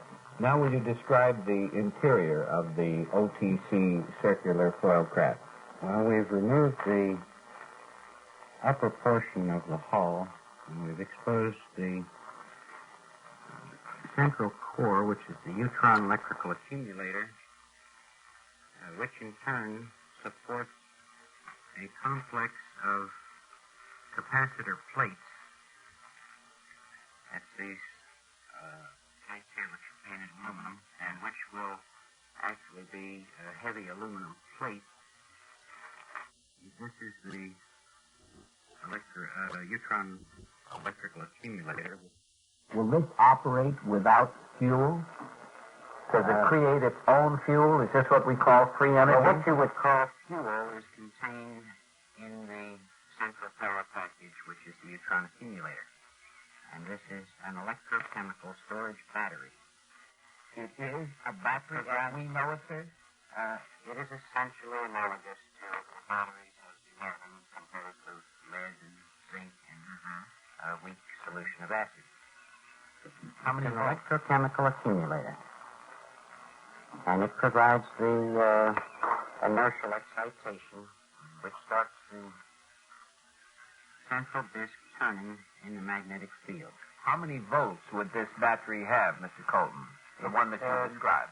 Might have any imaginable number of volts from 1.5 up to 1.5 million. The voltage required for the 45-foot craft that Mr. Carr will take to the moon, I understand, will be about 12,000 volts. That will be an adequate amount. Yes. May I say, LongJohn, that this battery, this accumulator, this neutron electrical accumulator, will weigh approximately 4 tons, and we think it'll be the world's largest power package of electricity made to date. That is stored electrochemically. Is there any possibility, and I'm not trying to be facetious, Mr. Carr, is there any possibility that that battery could go dead during the trip? There is this possibility. I mean, we do know that batteries have gone dead in This would be like a hole in a ship. We'd be in trouble. We'd be captive in space, in orbit, and until we built another craft and come up and got us, we'd be in trouble. Well, let us say this happened, and I sincerely hope that it doesn't. If you were in orbit and you're captive in space, and they build another one, let's say it takes 3 months to build a new one, what would happen when the new one meets you in space and you're in orbit? How do you get together? Well, they would have to bring along those facilities. Can you describe those facilities, please? It would be very similar to the transfer from a submarine to the surface. I'm not familiar with that. Could you describe that to me? This in the diving bell and other facilities are wherein a sea area pressure is elevated from one area to another. And this would have to be done in space. Now, incidentally, What would happen, pardon me, Mr. Carr, what would happen to the original craft? We now assume that the battery is dead.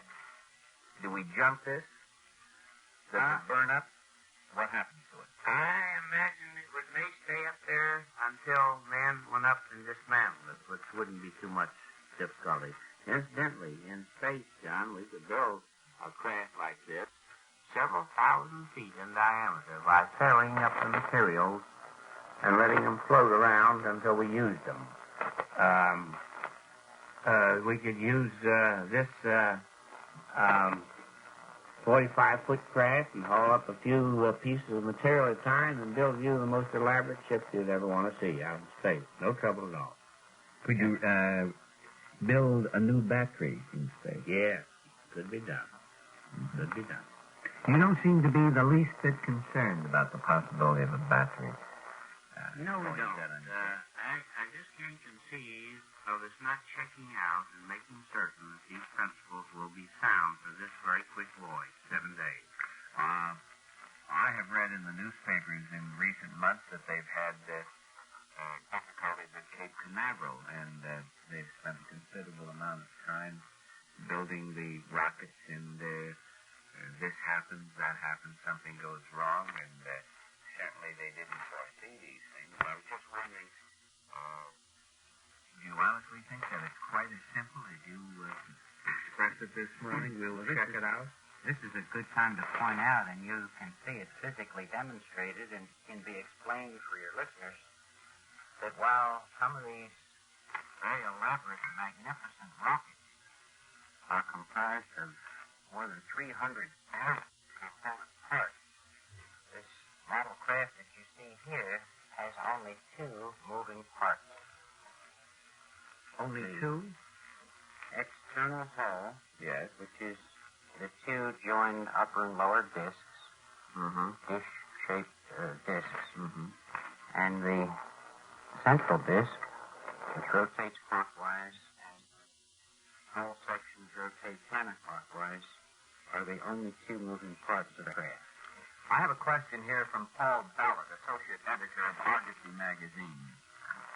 Some military experts consider moon highly strategic.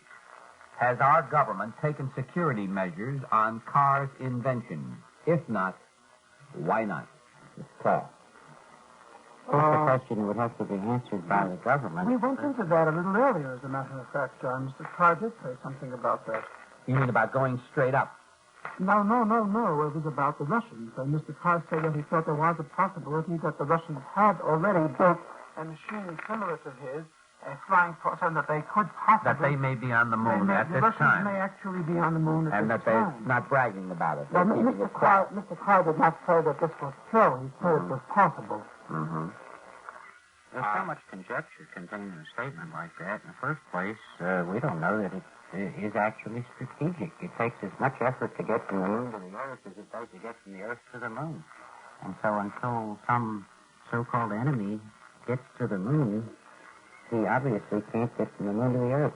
I was just wondering, in the January edition of Argosy magazine, I don't know, I think it's January, possibly February, that Jules B. St. Germain, the attorney from Lynbrook, Long Island, will have a story in either the January or February edition, and it's in reference to the spacecraft convention that was held in Lebanon, New Jersey. Now, maybe Jules will have some opinions about the craft, because I think he met you gentlemen at the convention out there, and of course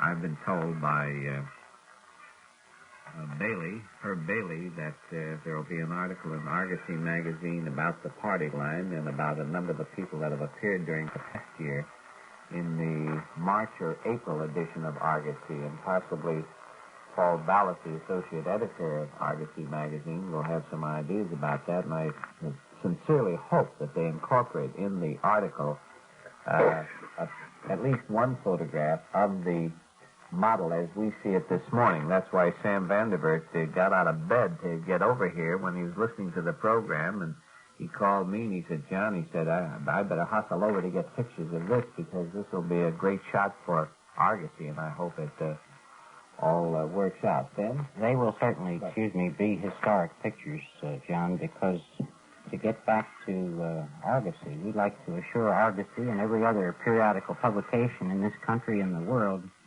that the OTC Enterprises devices, the OTC X1 craft, is purely a transportation device for peaceful travel and exploration of this planet and other planets in the solar system and the universe.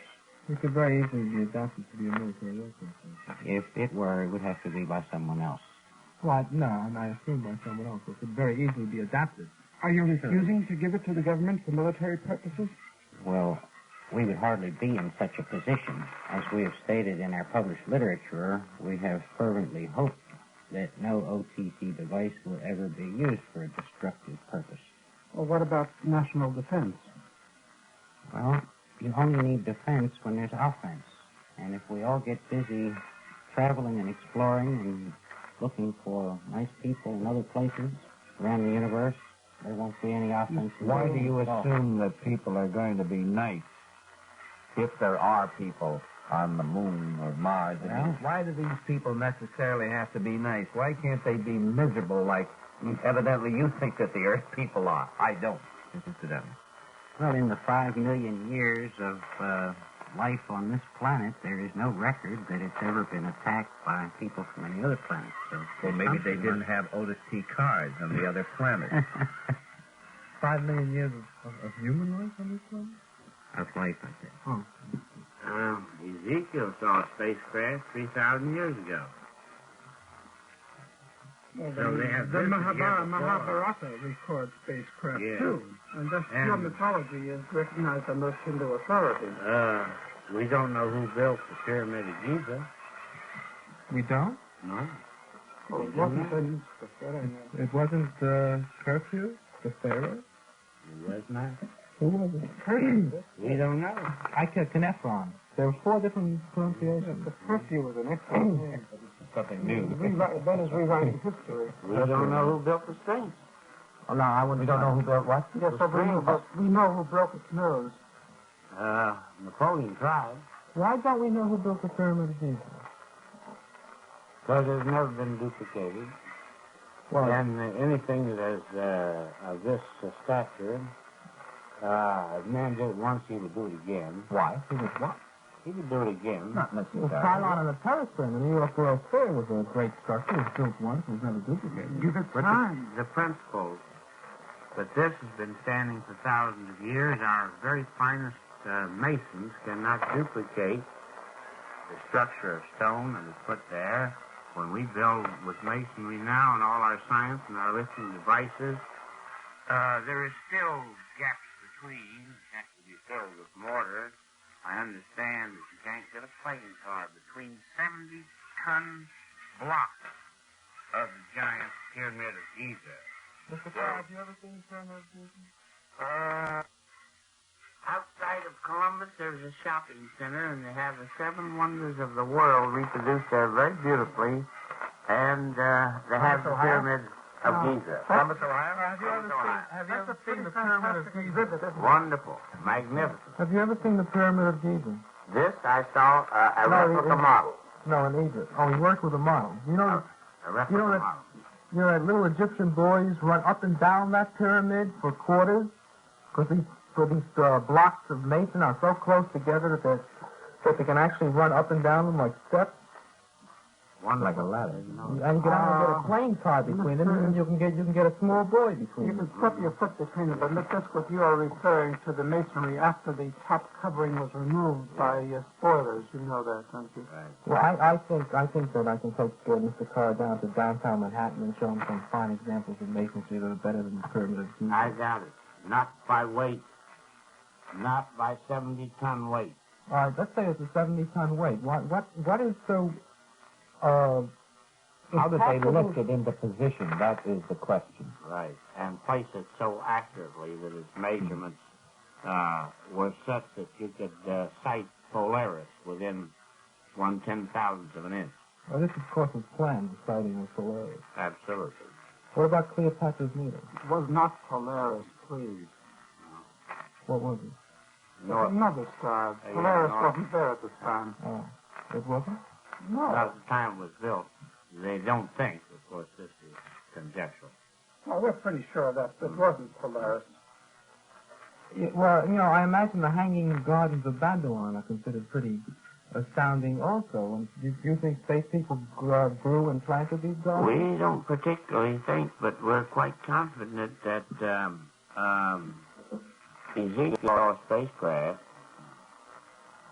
Well, I don't know about Ezekiel. I'm getting more interested in the Pyramid of Giza. I always wonder, I heard this from Dan Fry also. I always wonder why people pick on that poor pyramid. Why do people always assume that the thing was built by spacecraft when there are records, there are carvings all over it, or there are historical records of the Egyptian dynasty? The duplicate. There are several other buildings exactly like it nearby, built by other pharaohs. Exactly. This one happens to be larger. No, not exactly. Any student of these pyramids will tell you that they are not exactly like it. They're far different. Yeah, it's much larger. And also the inscriptions, which have not all been deciphered, are entirely different. However, getting back to this possibility of visitation from people from space over the centuries, There has always been, we feel, some visitation. Now, it's only been in the past few years that this has been accelerated.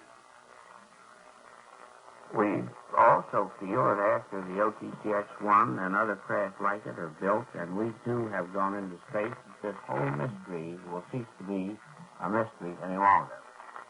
We think that people from other planets will begin to identify themselves. Some of them, it may be very difficult for them to be in this atmosphere, but maybe an exchange of ideas will be good on both sides. We may have to find out how to live on their planet. They may have to find out how to live on ours. This is all going to be good. New space age, there has been others we confidently feel is in the making, and we feel that we have a little bit of part in this history in the fact that we know the principle we have is sound and accurate, and that our craft will fly outside the atmosphere, manned, and return.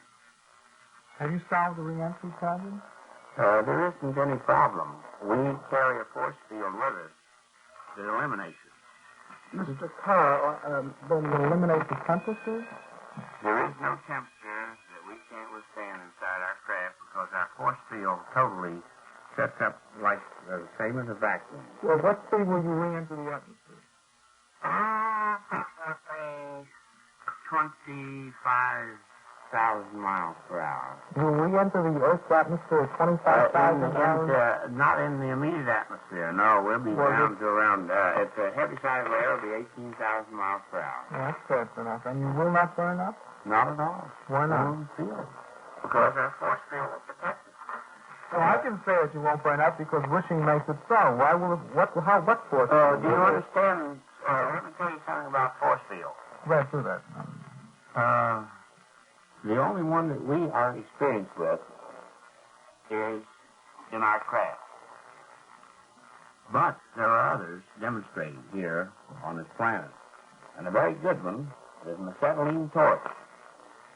When a man, a diver, can go down 100 feet underwater and use an organic flame and burn just as well with millions of tons of pressure of water around him as he does out in the open.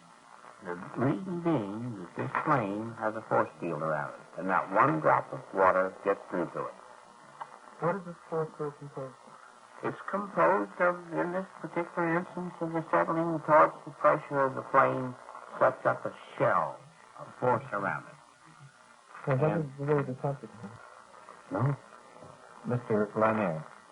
Mr. Carr, from what you have been saying this morning, it seems likely that you and your co-pilot will be the first human beings in history to enter outer space. This is possible.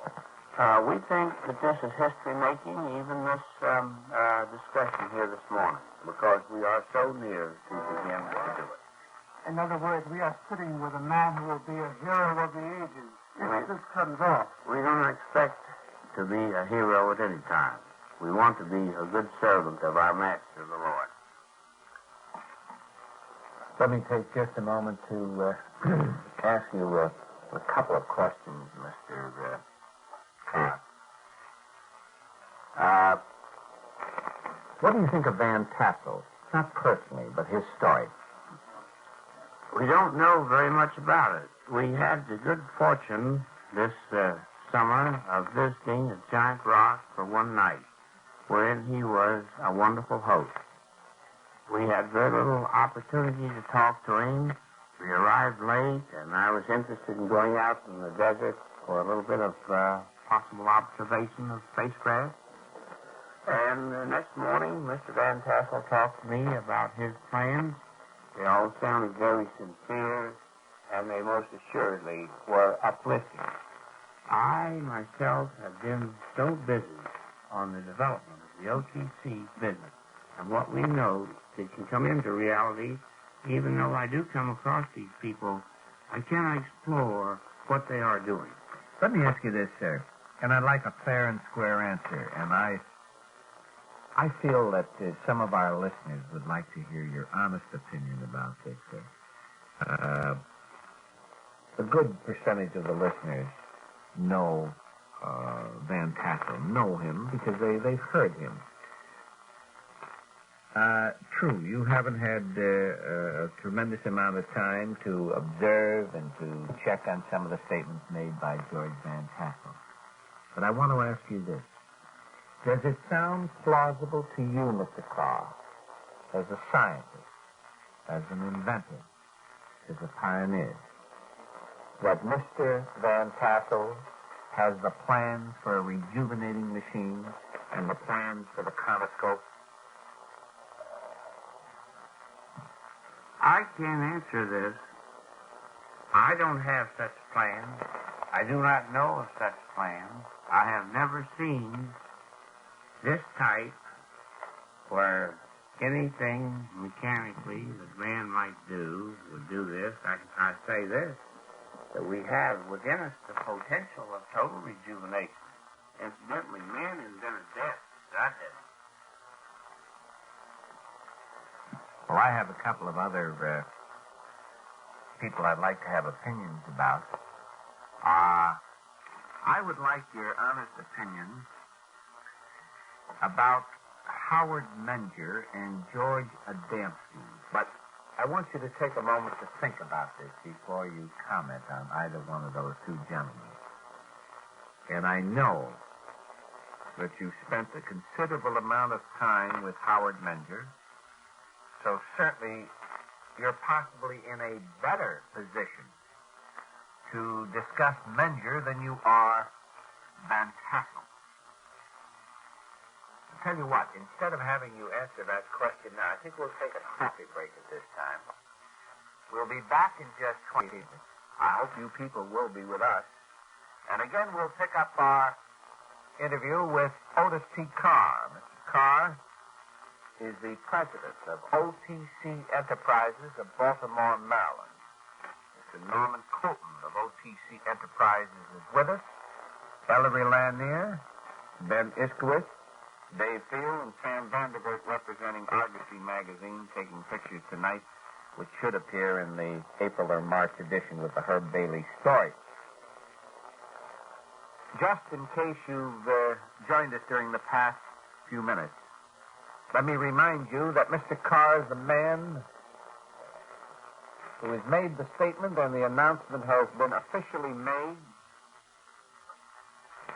that he will leave at 12:01 a.m. on the 7th day of December, the year of 1959, for the moon in the OTC X1 circular foil craft.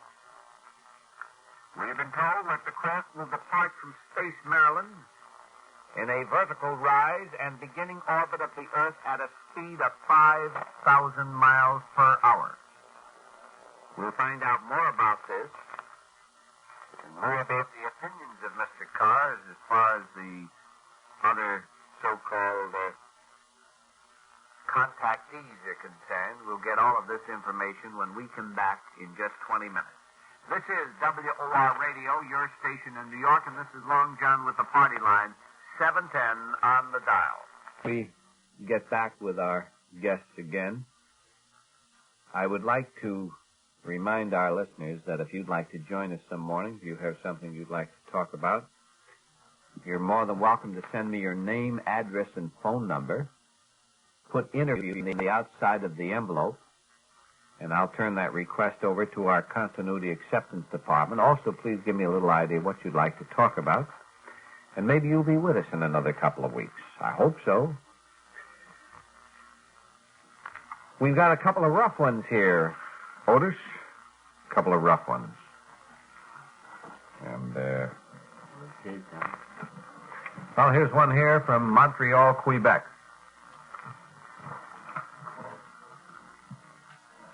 Don't worry about the Carr contraption, because it will never take off for anywhere.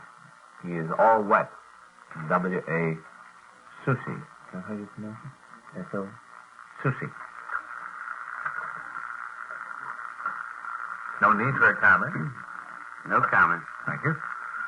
We don't know about Mr. Susi, but there's a very eminent Canadian citizen who has publicly confirmed that what Mr. Carr says he can and will do, that he can and will do.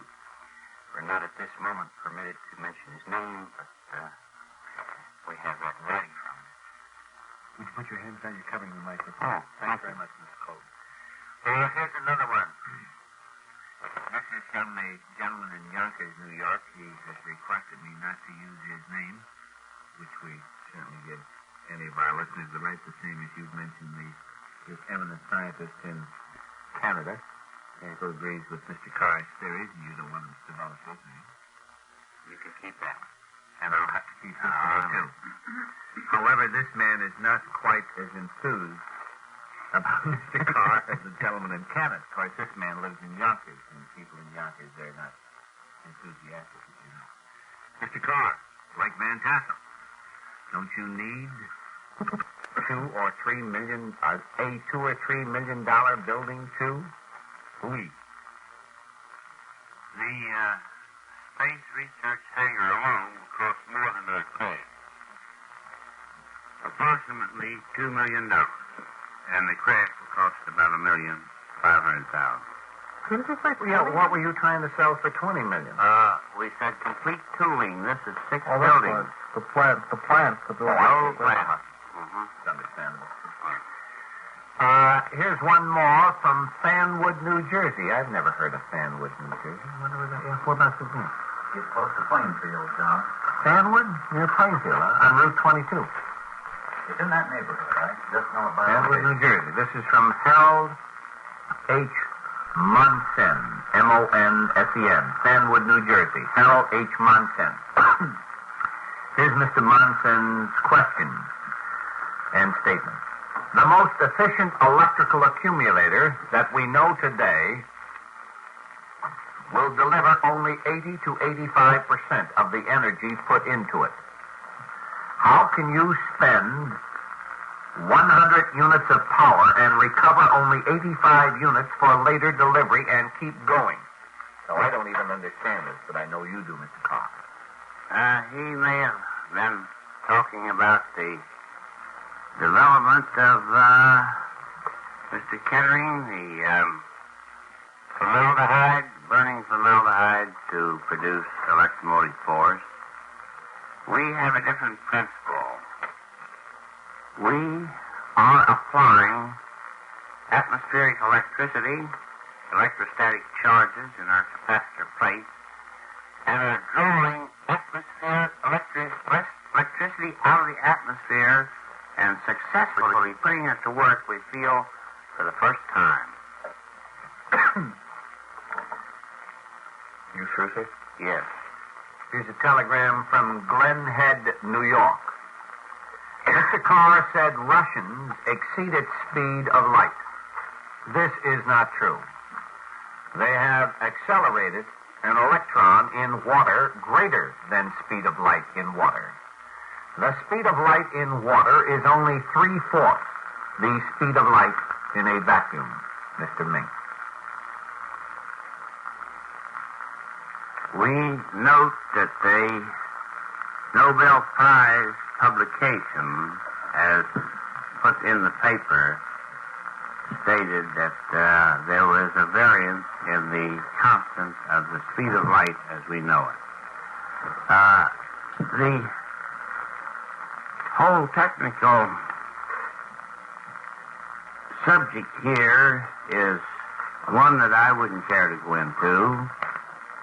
We have felt for many years that we invented the speed of light, that light in reality is and does not necessarily have to be considered in velocities of any manner. Being man-made, most of the things that man invents, he improves upon. I think that this constant of the speed of light, which has the weakness of the observer, we cannot have a constant measurement unless we have an absolute zero. We cannot have an absolute zero unless there is no motion. And the observer, always being in motion, His evaluations of the speed of light are open to consideration, conjecture, and possibly error. Ben Isquith? Mr. Carr, I wonder what you think about the news story that was reported recently in the front page of the New York Times. I think it was at Columbia University, where two scientists used mazes, which are sort of atomic clocks, and got degrees of fantastic accuracy and verified the Michelson-Morley experiment in an entirely new technique. Thus once again reaffirming Einstein's principle about the constancy of the speed of light. Dr. Einstein always questioned the one weakness in it, and this is the observer. If the speed of light is constant and it is going in one direction at 186,000 miles an hour, and something else passes it going at the same speed, what velocity do you have? This is exactly the point. The speed of light going against the Earth and the speed of light going with the Earth was measured. Now, theoretically, the beam of light that is traveling with the Earth should have a different velocity than the beam of light that is going against the Earth when you measure it. Now, upon experimentation, this is found to be exactly equal. It's the fact that there are only two possible conclusions to this kind of experiment. One, that the Earth is not moving, it's standing still, or two, that the speed of light is constant. Whether or not you are traveling with it as a velocity, or whether you're traveling against it or away from it. I'm a little confused at this moment. I was under the impression it was 186,000 miles per second, not an hour. That's right, yes, per second. Did I say that? Well, no, I may have said right. yes. I was wondering if there's been a change. I've been so interested in the hour flight of my craft. But this always has the weakness of the observer again. We ourselves, in this dimension, 3 dimensions, cannot possibly evaluate and say that this is total because there are other dimensions. Now, they have found out, the thought is, that they have not been able to measure the velocity of thought. It can be instantaneous from one individual to another around the Earth or halfway around it. This, therefore, sets up another constant, which is entirely different from the constant as we call speed of light. And so far as we know, anything that has a velocity sometime or other must have mass and must have weight. And we don't know of anyone who has ever told us what the weight of a dream was. A photon has weight. That's right, but we still don't know what the weight of an image is. But the question in dispute is not the velocity of dreams, the velocity of light. Therefore, we have possibilities of other measurements which we have not yet been conscious of. We are confident that it will be found that this manufactured time equation and speed, which is a man-made equation, will have many variations the very first time that man himself, a 3-dimensional creature, moves into another force field outside of the one he's living in. This means that we shall experience some of this between even the Earth and the Moon. Because at the time when we arrive at where the Moon has a greater gravity pull for our craft than the Earth has, we will have hit a point of 0 time. And when we start to move in under the influence of the Moon, we will have joined what we have stated from the beginning. We have become a 4th-dimensional being. We've gone away from the dimensions that rule us into another dimension. Even though it may be the same force field, maybe the same identical type of gravity, we have gone into another dimension. And in our releases, when we first made them public, we said we had invented a 4th-dimensional space vehicle. We still stand beside this. We think that when we have returned from our flight to the Moon, we'll be able to tell you something about time and about velocities that are different from what is now accepted. But, Mr. Carr, you leave me sort of gasping for words because I don't know whether it's due to my own complete lack of insight or whether or not you're playing with words with me, but when you talk and discuss the speed of light and then say the speed of dreams has not been measured, therefore we don't know anything about light. I mean, is this a method of investigation or of thinking that you use in your own work? Can I just add one thing? I mean, it has always seemed to me that terms such as the immediacy of thought and the speed of a dream or a vision, these things to me seem to be nothing more or less than allegorical statements, whereas a statement about the speed of light is not an allegorical statement. It is one made by our conscious observation on a three-dimensional plane. From another dimension, it could be entirely different. And believe me, some of the best thinkers on Earth are trying to consider this problem. Even Professor Pickard has stated that it's possible for a man to be on a 2-month journey into another galaxy and come back and find that 1,000 years had passed here on this Earth, and all the things that he might have liked and adored were already crumbled into dust. Now, thinking men have come up with these evaluations, and believe me, our consideration of time and our evaluation of the velocity of radiance may come up with some changes. May I get into this again, Ben, or do you have some further line of questions? I would like to, of course, I want to get back to a couple of my questions, Mr. Carr. I haven't completed my line of questioning in reference to George Van Tassel, Dan Fry, Howard Menger, George Adamski, and I could go on and on. But I wonder if we could move a couple of these containers away. Dave Field, would you be kind enough to come in here a moment? I want to get a couple of these things away so I can read this. I have in front of me at the present time, pardon me, an ad that is a layout of a full-page ad. The size of the newspaper would be the full-size newspaper such as the New York Times or the Herald Tribune, not a tabloid size like the News or the Mirror. And this would be a full-page ad. It reads, "Help wanted, men of courage and vision needed for space age. OTC Enterprises proudly assumes its leadership for the third electrical age." And this is a little difficult for me to read. It's certainly large enough, but being an elderly person, I have bifocals, and I'm trying to read it. It's tough. Let's get this again. Help wanted.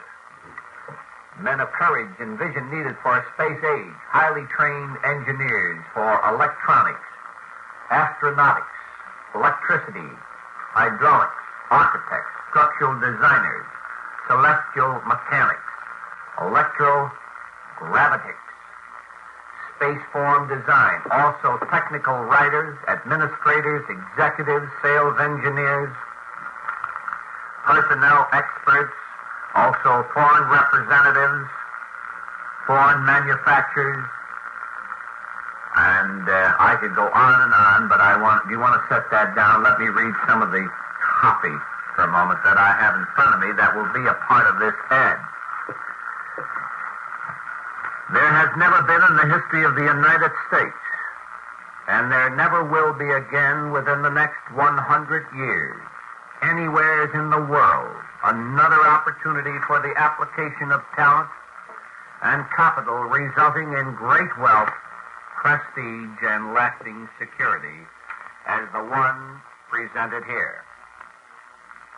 These are the facts, and will be demonstrated to qualified men and women of sound judgment who have the inherent tendency and ability to go ahead when the majority doubts and waits. Read this, and read it carefully. Space experts in all countries are spending millions of dollars, francs, pounds, marks, and rubles in a wild race for supremacy of space and space exploitation. More than 2 years ago, our president, Mr. Otis T. Carr, publicly offered the world his electrified propulsion system for practical space flight.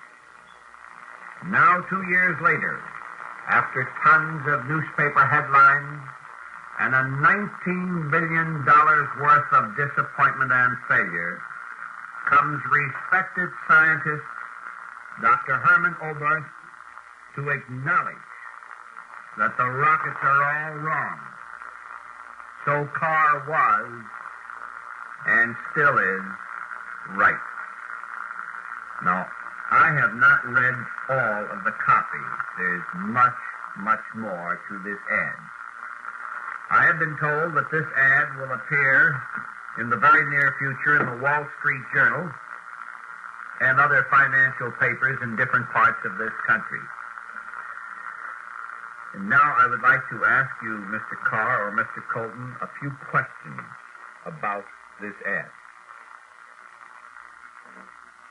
The first question, do you mean because Dr. Herman Oberth, have I pronounced that correctly, incidentally? Is that right, Ellen? Yes, Oberth? correct, yes. Do you mean to say, gentlemen, that because Dr. Herman Oberth claims that rockets are all wrong, that this implies that Otis T. Carr is right? Dr. Oberth, in this statement, said that electricity would probably be the power. And this is the power that we have claimed from the beginning and which we know to be correct. It was the great Nikola Tesla who brought this into our consciousness when we knew him for 3 years, from 1925 to 1928. Mr. Tesla told us, he said, it will be impossible for a man to travel in space unless he has a universal source of power with him that he can carry with him, that he can bring back with him. And this led us into the exploration, which is now a success. Mr. Carr, when you had the pleasure of knowing the gentleman whose name you pronounced as Tesla, did he ever correct you and tell you that the correct pronunciation is Tesla? Never once, and I don't ever recall even mentioning his name more than once or twice. When I first met him, I was a youth of 20 years old. I was told that his name was Tesla. I know that it's Tesla. But over the years, I thought of him in this name, and I never changed it in my mind. Mm-hmm. Now, before I continue my line of questioning, I'd like to read some other parts of this ad, the copy. Otis T. Carr, a Baltimore, Maryland inventor, scientist, and explorer of nature's secrets, has succeeded during his 35 years of research, experimentation, trials, and tribulations to harness some of nature's power and energy. Setting aside most conventional conceptions of power and locomotion, he now uses the interplay of gravity and electromagnetism in a delicate balance of enormous potential power. Do you really do this, Mr. Carr? Absolutely. This we do. This is not an idle statement. There are thousands and thousands, countless, innumerable applications of these principles for every type of captive power or mobile power you could think of. We will have the electric torch that will produce very small, that will produce 12 volts for months as compared to any other system that we know of now. We will be able to electrify wheel transportation on the ground, such as automobiles, so forth. And in captive applications, we will be able to make generating plants for electromotive force available anywhere on this earth without fuel, expendable fuel. Mr. Carr, if I may continue reading parts of this ad. Virtually free universal power, which can be used to run anything from an electric razor to a steel mill, to a spaceship, and at a fraction of the cost of today's power systems. These startling scientific proven accomplishments open up new rich frontiers for all those qualified, talented men and women who are prepared to participate in this new age of space activities. High positions, fortunes and fame, lifetime top careers await those who are ready to join this new and thrilling venture into the space age. High-type talent in all fields, hard work, and great sacrifices are called for to qualify for participation in this new age organization. When this ad appears in the Wall Street Journal and other financial papers, do you honestly think that there will be a need on the part of the OTC enterprises for all of these people that you seem to feel that you need? We will employ at Space Maryland approximately 800 people. We want the very best to introduce these principles. We will only build prototypes here. We need a lot of engineers to work on various applications. We need vision, we need talent, and it will be a sort of a very enlarged Menlo Park, wherein men with their hands and with their brains and with new inspiration will come up with ideas that we don't even dream of here now. Mr. Carr, one question is in my mind, and it has been since we started the coffee break. I was looking at this ad. I enjoy the copy. I think it's a great job as far as copy is concerned. My compliments to the writer. Mr. Colton had a hand in it. Excellent, Mr. Colton. But the question is this, sir.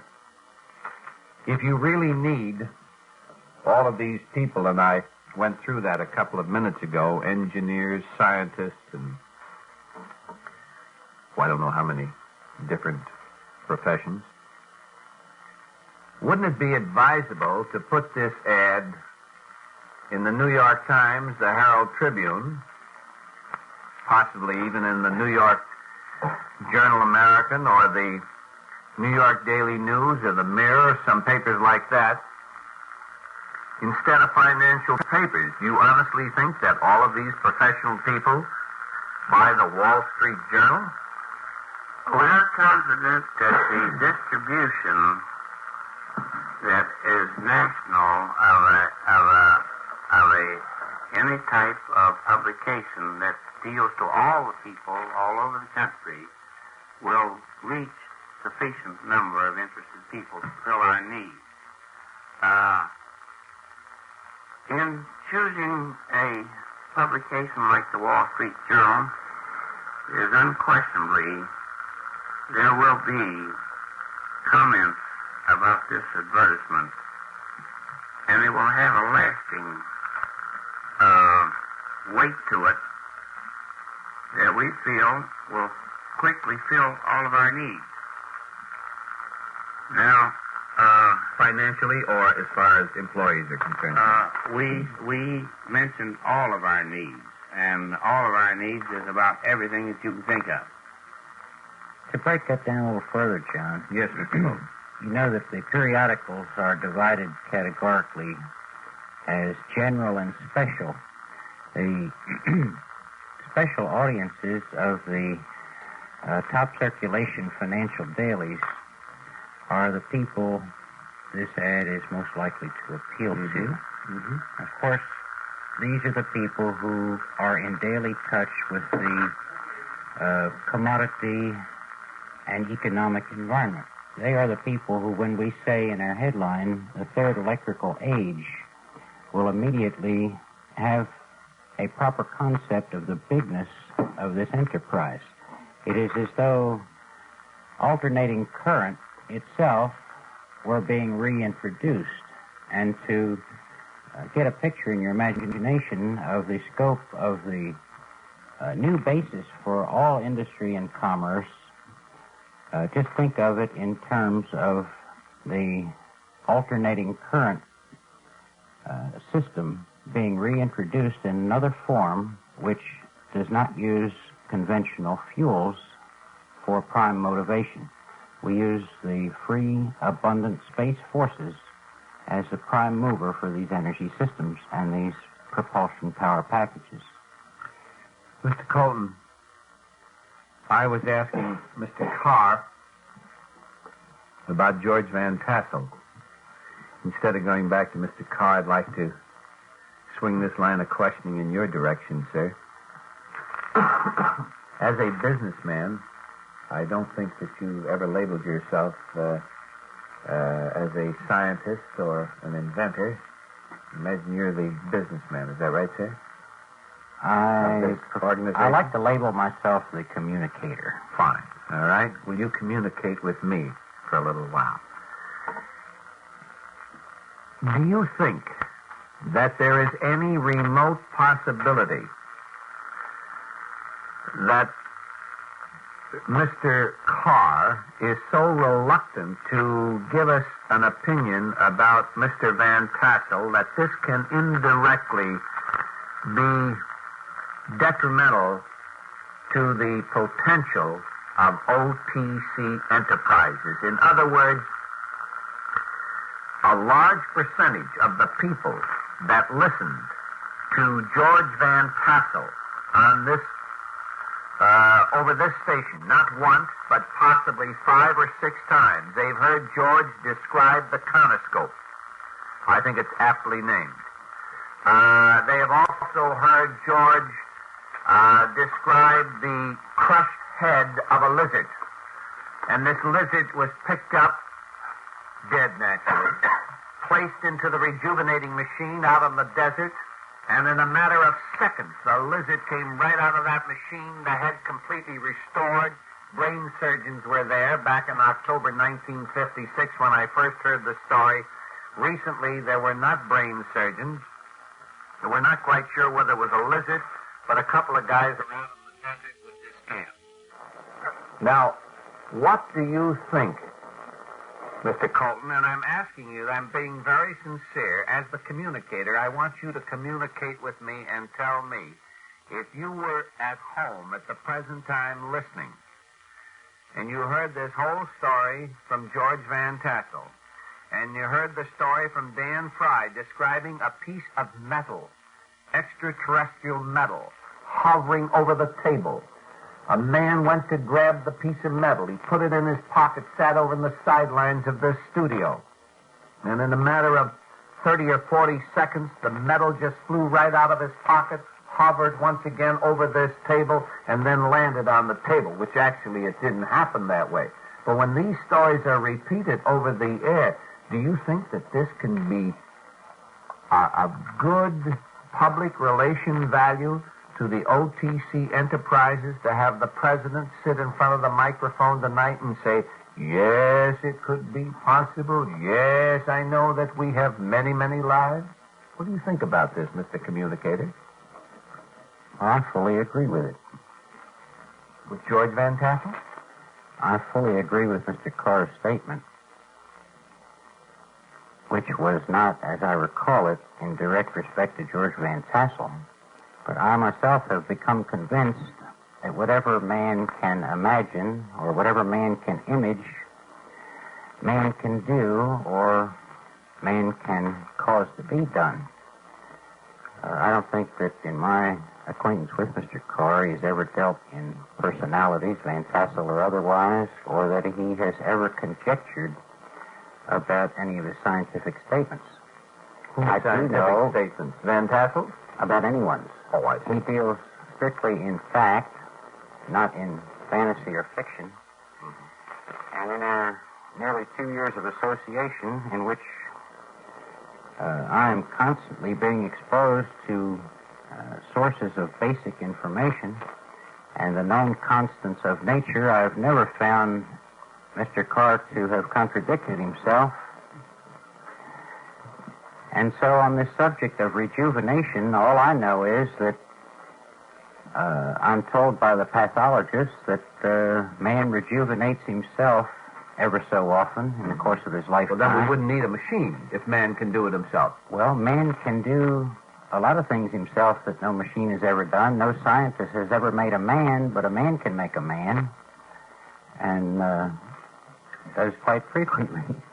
Well, Mr. Communicator, Norman Colton again, I have another question. Not one, but maybe two or three, or at least one question with a couple of parts. We've talked tonight and on other nights with you gentlemen about $20 million, which in my book is a lot of money. I mean, it may not be a lot of money to build spaceships. It's a lot of money if you're going out to buy jelly beans with it. But the thought comes to my mind, here is a man out in California at Giant Rock Airport, and all this man needs is a mere $30,000. In my book, this is nothing. Not that I've ever had that type of money. I've never been even near anybody that has that type of money. But $30,000 is a nothing compared to $20 million. Now, true, I can see that it would be great for chicks to go to the moon, and scientific, as far as science is concerned, it may be of great value to be able to go to the moon. And I certainly want to be first in line to congratulate Mr. Carr for attempting this trip when he does. But I would like to ask you this. Wouldn't it be better for us to at least delay this trip, let's say, for a couple of weeks and take $30,000 and give it to George Van Tassel so we can get this rejuvenating machine working, which will be of great value to the people on this planet? And let's face it, Mr. Communicator, let's think of our own people before we think of the moon people, before we think of the Martians and the Venusians. And we don't even know if they're going to be nice to us. We don't even know if they're there. How about taking care of those that are dear and near to us, our own friends, our own family? Wouldn't it be worthwhile getting $30,000 together? That, in my book, is like 30 cents when you talk in terms of $20 million. Well, as Shakespeare or Shakespeare Bacon put it, to each his own.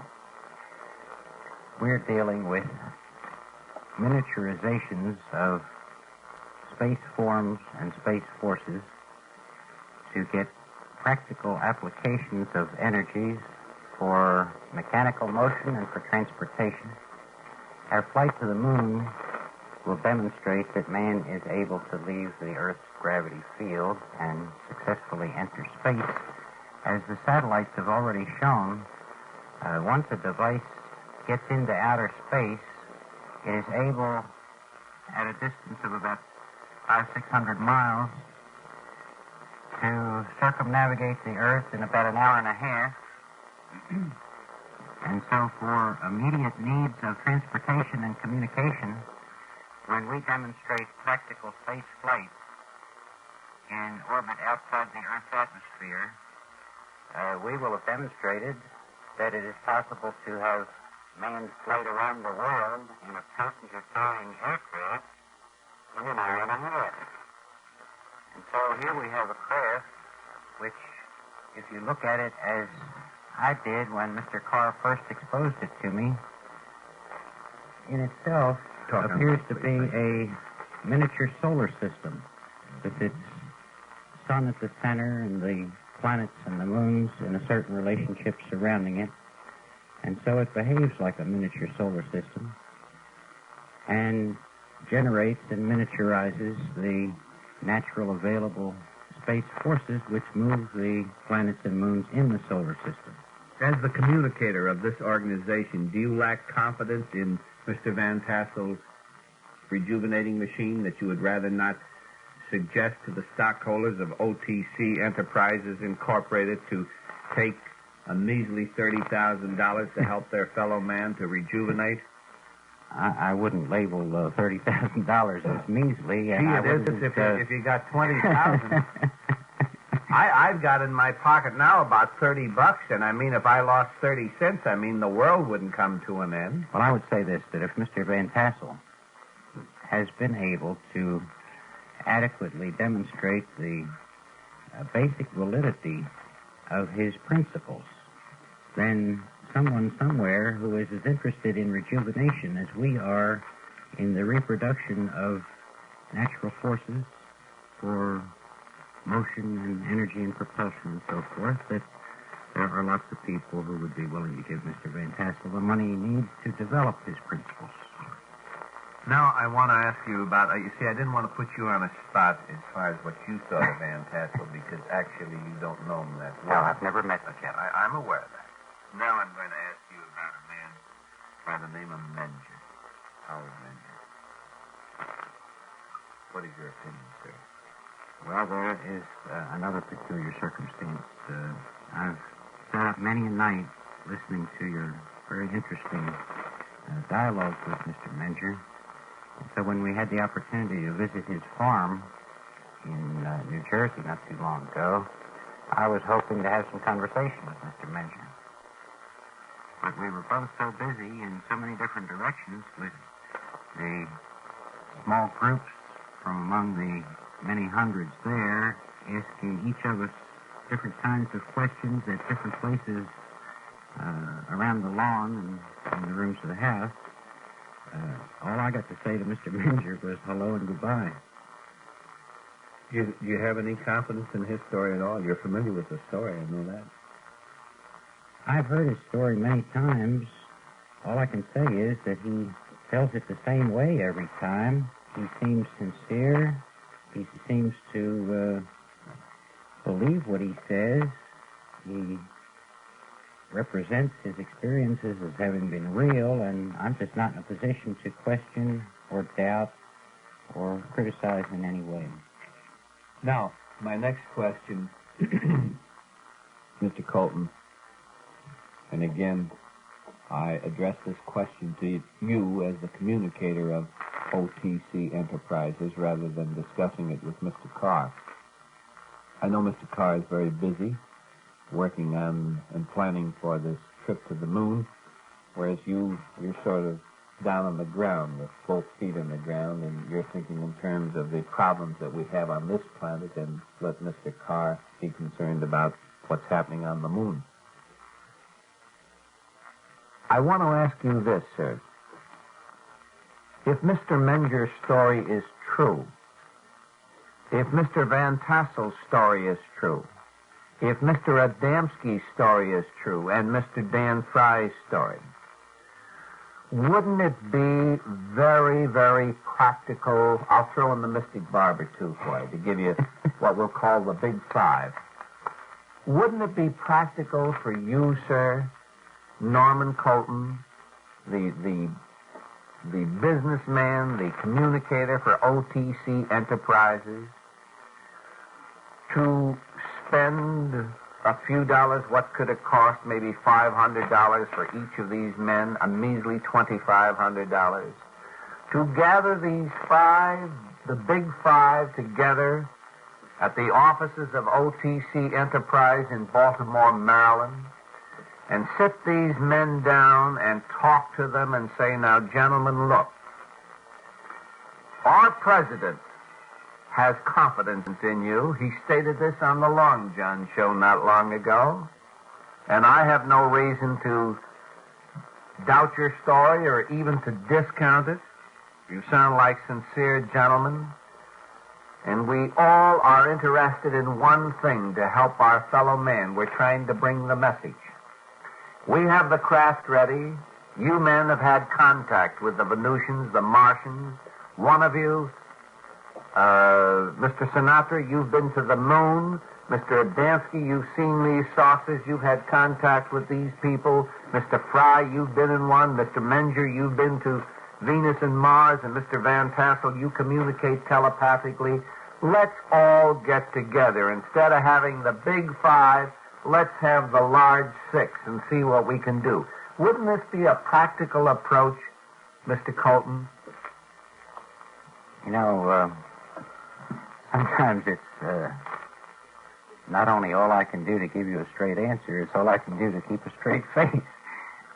Are you laughing at me, sir? No, if you are, fine. I want. Do you think that my question is a stupid question? Well, is it a ridiculous I'll question? answer it this way, and it's pure hypothesis, of course. I used to do a little selling some years ago, and I knew I had the best product, and I knew I had a fair price.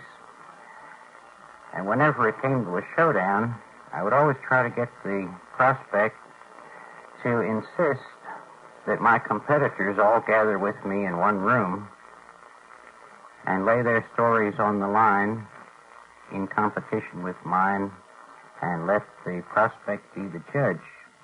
I was never able to get my competitors to assent to this device. So I doubt in the hypothetical situation you set up that if I had the $2,500 and was willing to spend it to produce this situation, that I would even be able to get all five to discuss joining with the sixth, because as I have heard their different stories and the interrogations that have taken place on your show, Questioning. these men, I beg your pardon? Questioning, sir. I prefer that word. Questioning ceremonies? Questioning instead of interrogation. Questionings. I don't know. Maybe I'm wrong. Questionings Maybe it's a matter and of semantics. answerings. Continue, please.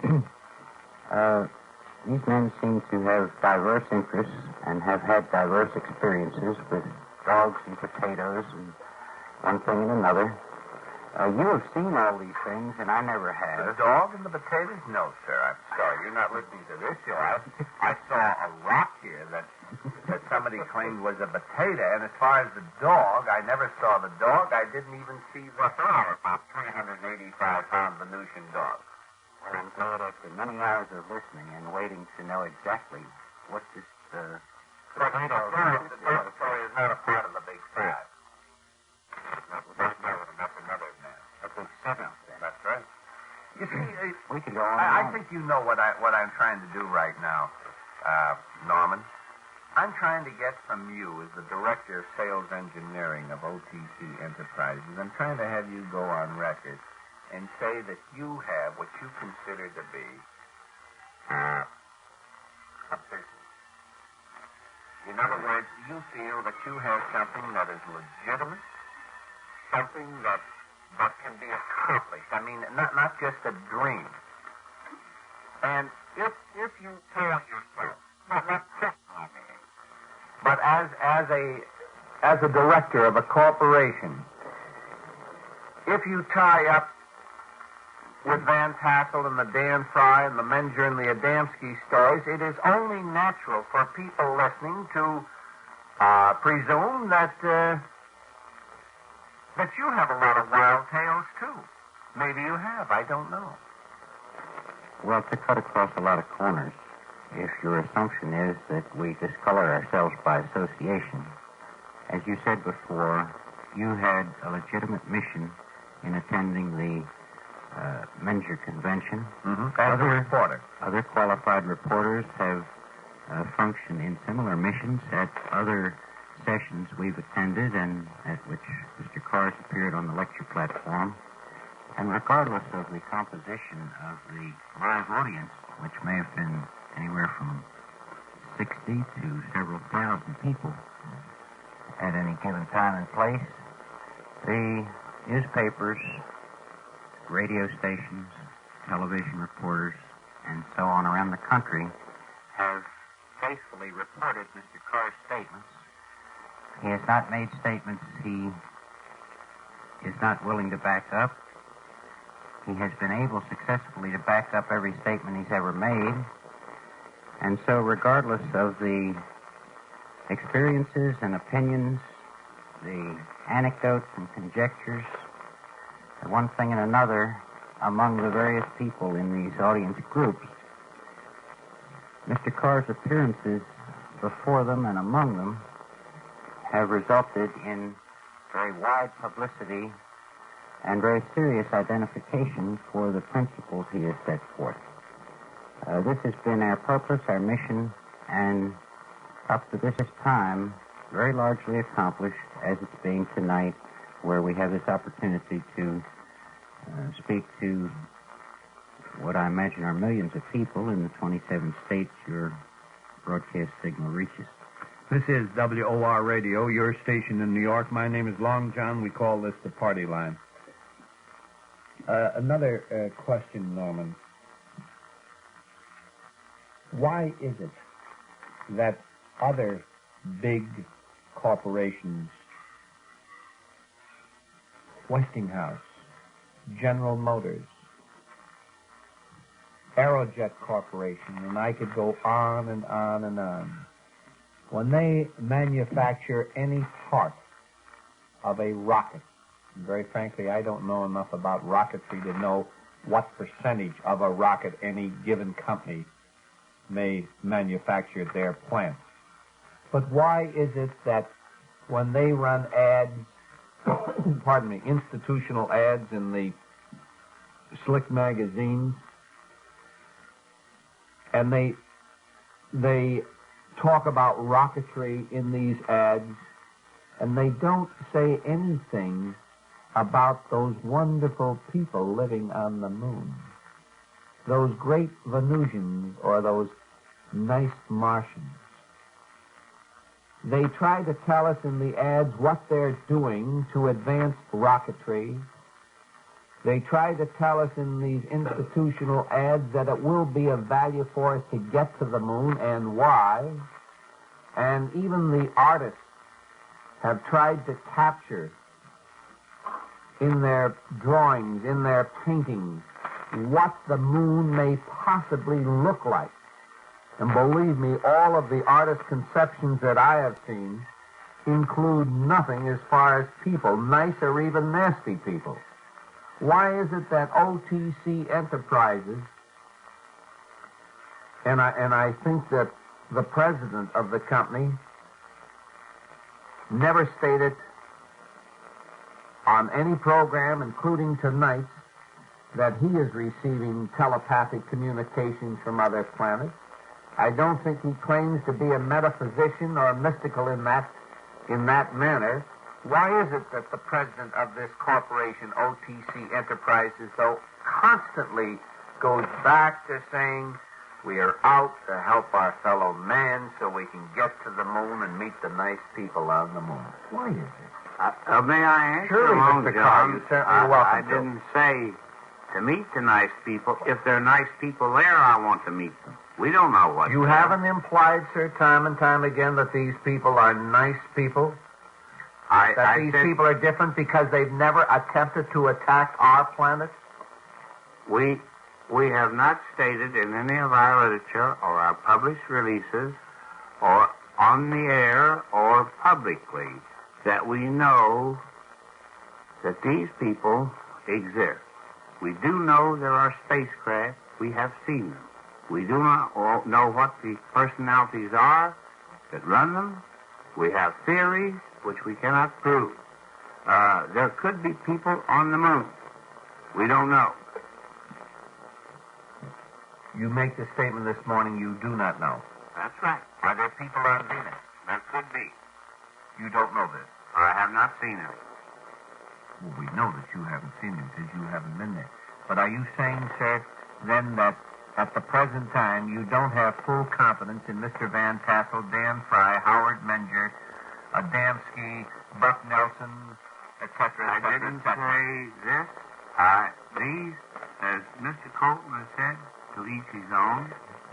The one person whom I know is Mr. Dan Fry. I know that he is making some of the best guidance systems there are, and that he is under contract to supply such systems to the rocket industry.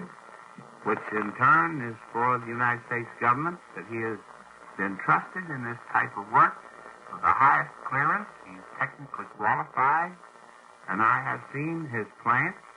It is turning out excellent experimental equipment, rating with anywhere, I believe. I have no reason to disbelieve Mr. Fry. Are you talking about Fry, the inventor, Fry, the scientist, or Fry, the man that's been in a flying saucer? If he says he's been in one, I am willing to believe him. John, as the communicator, my ambition, my objective is to achieve communication, which is common understanding of a same thing. Now, I don't propose to defend Mr. Carr, because I don't think he needs any defending. I don't propose to attack or focus, because I don't think you have set this work to create controversy. We know what we're doing. We don't know what these other people are doing. In regard to these questions of life on other planets, while I haven't read the article thoroughly, the current issue of Time magazine, the science section, devotes about 2.5 pages to some hypotheses which attempt to prove that by all the standards of evaluation and deduction, there must be life of one kind and another, as the article puts it, on millions of other planets in this universe. So, in many of the statements he has made over the years, some of which at the time may have seemed far-fetched, fantastic, futuristic, day by day we find that Mr. Carr's statements are being borne out, supported, and proved by new knowledge and new facts learned about the natural conditions of the universe. Mr. Colton, I said I'd rest my case, but again, I'm going to have to reopen it. I haven't even said anything about Mr. Carr tonight. I am merely asking you, Mr. Colton, about Adamski, about Howard Menger, Dan Fry, George Van Tassel, Buck Nelson, and we'll stick with the scientist, with the inventor, Dan Fry. Do you honestly think this man has been in a flying saucer, sir? Not asking you what Mr. Carr thinks now. I'm asking you, Mr. Communicator. I can't think he has, and I can't think he hasn't. I just don't know. I know that he says he has been, and I agree with Mr. Carr that from my knowledge of Mr. Fry's technical background, his abilities, his skills, his status, his profession, and his commercial activities in which he is producing some of the finest magnetic measuring devices, control systems, guidance systems, and other. Well, without doing the commercial for Dan Fry, does this make it so when the man tells you he's been in a flying saucer? What do you think of me? You think I'm a fairly honest guy? I think you're a terrific reporter and communicator yourself. No, do you think I'm a fairly honest guy? Look, I work for one of the largest stations in the country, WOR. Certainly the FBI are not waiting outside to grab me or anything. So I must be a fairly honest guy if we're going to compare, if we're going to put the same standards that you measure Dan Fry's honesty. Let me ask you this question. Do you realize that right at the present time, Mr. Colton, that I am here only in the physical body, that my astral body is in Newark, New Jersey? Would you believe that, sir, if I told you that with a straight face? I would believe in the possibility of it, yes. There's a little doubt in your mind, though? There's a little doubt in all our minds. Uh-huh. Would you say then, sir, that if I constantly reported this experience of astrally projecting myself, and you've had the opportunity of being around with me a few times, and I offered you no conclusive proof of this? In other words, if you say, well, John, this is fine, I believe you.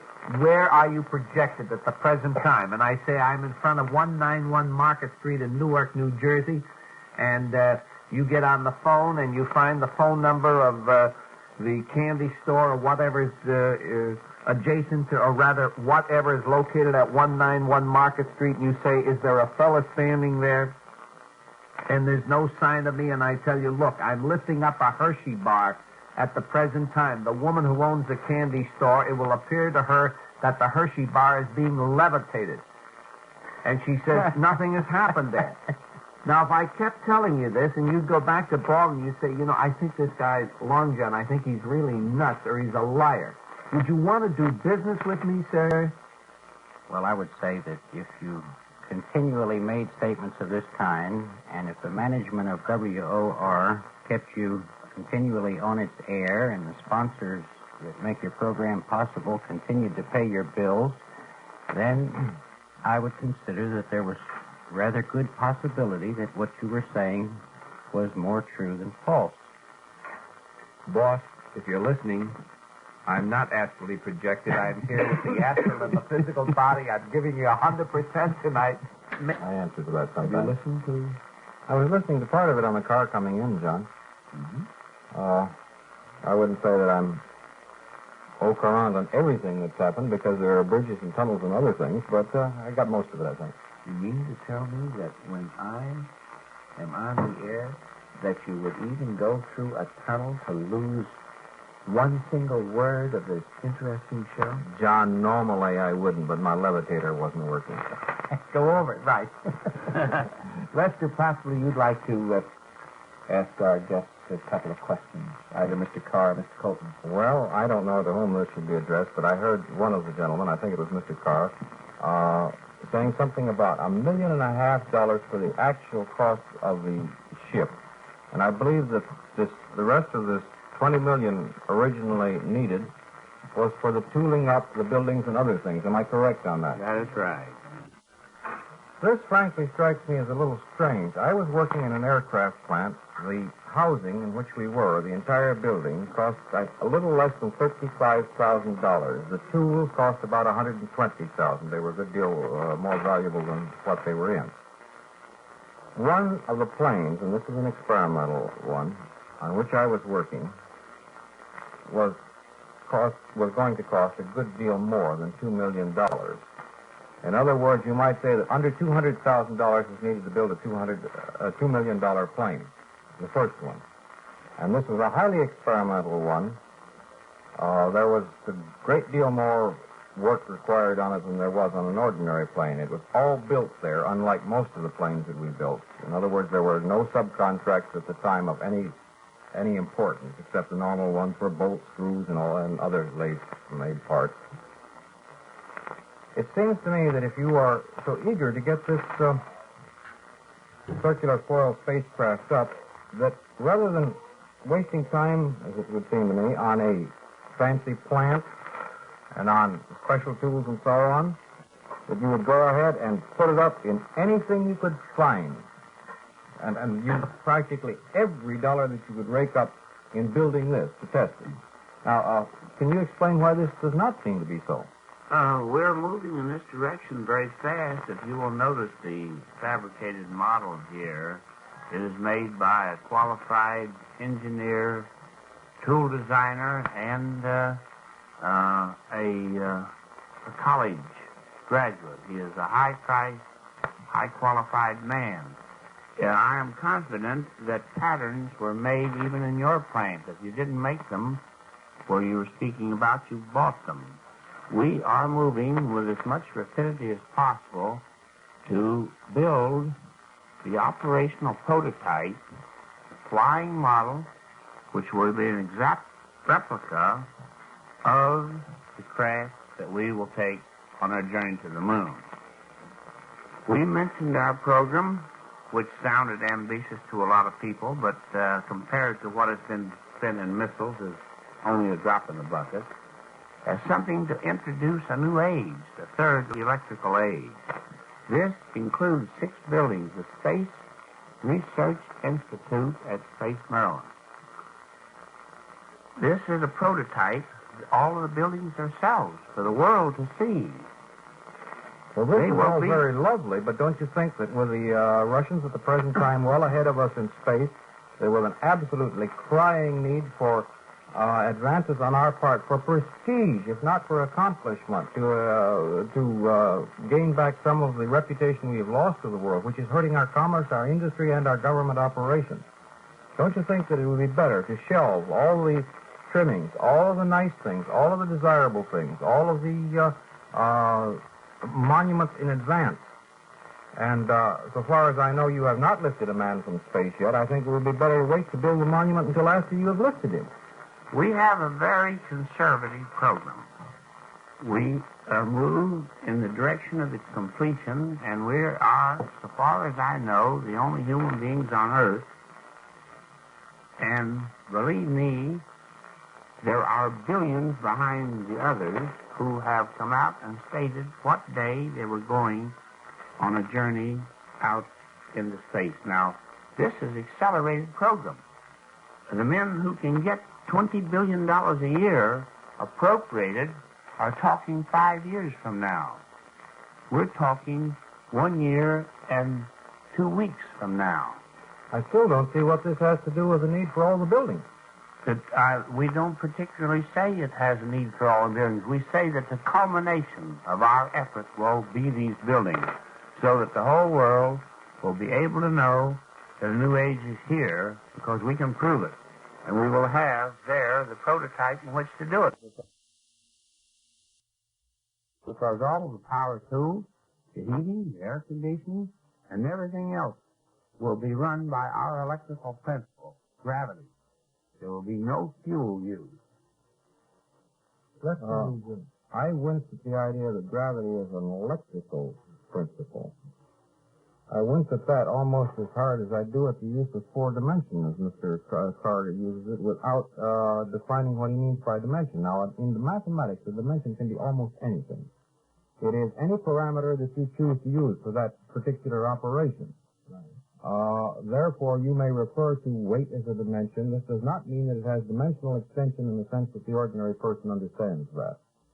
But without a definition of what is meant by that, it has a high-flown, almost science fiction quality that bothers me. And I wince at this, to use a certain terms.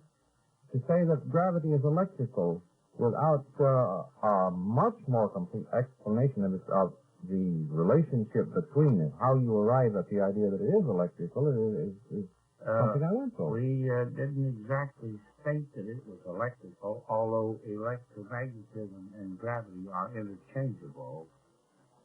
What we did state is that we are going to utilize gravity as the prime mover to produce electromotive force with standard alternators and generators. And this gravity, which is a universal power and will continue to be so as long as this planet exists or other systems exist, is free and available and can be put to use. And we have found out how to do it. So that the Space Research Institute at Space, Maryland, will be a prototype, a plant that is run by an abundance of electricity at a production cost lower than any in history to date, unless you had a continuous wind power, which would be comparable. Well, now, just a second. Magnetism is a force which also exists generally and which can create electricity. But in order to generate electricity with magnets, in other words, by rotating a loop through a magnetic field, you have to put power in. You do not get it simply by rotating it. The more energy you get out, the more power you have to put in the rotation of it. Exactly. Well, now, why would this not apply to, if possible, to the derivation of energy from a gravitic field? The amount that you weigh that takes this amount of energy to lift you. Free energy can be equated in this sense, that if a man weighs 200 pounds, another man weighs 100 pounds, and if he extends a little bit farther out on a lever, he can lift this man who weighs 200 pounds with his 100 pounds. He has gained himself 100 pounds of free energy. Not at all, because he has to move twice as far in order to lift twice as much. This is the old principle of the lever. I know, he can be placed there. No. In order to do the lifting, if a man at the end of a lever lifts another man with a mechanical advantage of 2 to 1, it is necessary for him to move twice as far as the man he moves does in order to equalize the difference in the weight. This is not any free energy. This is a strict mechanical exchange. It's like a transformer. If he were placed there, it would be. If he were placed there, if he were born there, if he levitated there, or if he got there any other way, the basic principles of the lever remain the same. As a matter of fact, they were thoroughly understood by the Greeks. Right, Archimedes says, give me a lever and I'll move the earth. Well, Archimedes could overlook the effects of friction and several other things, and he was a little optimistic. We have been able to apply the pressure energy of gravity, heat to motion, to produce a prime mover, which in itself will not only run many other mechanical mediums, but is an excellent prime mover for alternators and generators, superior to everything we know being used on this planet today.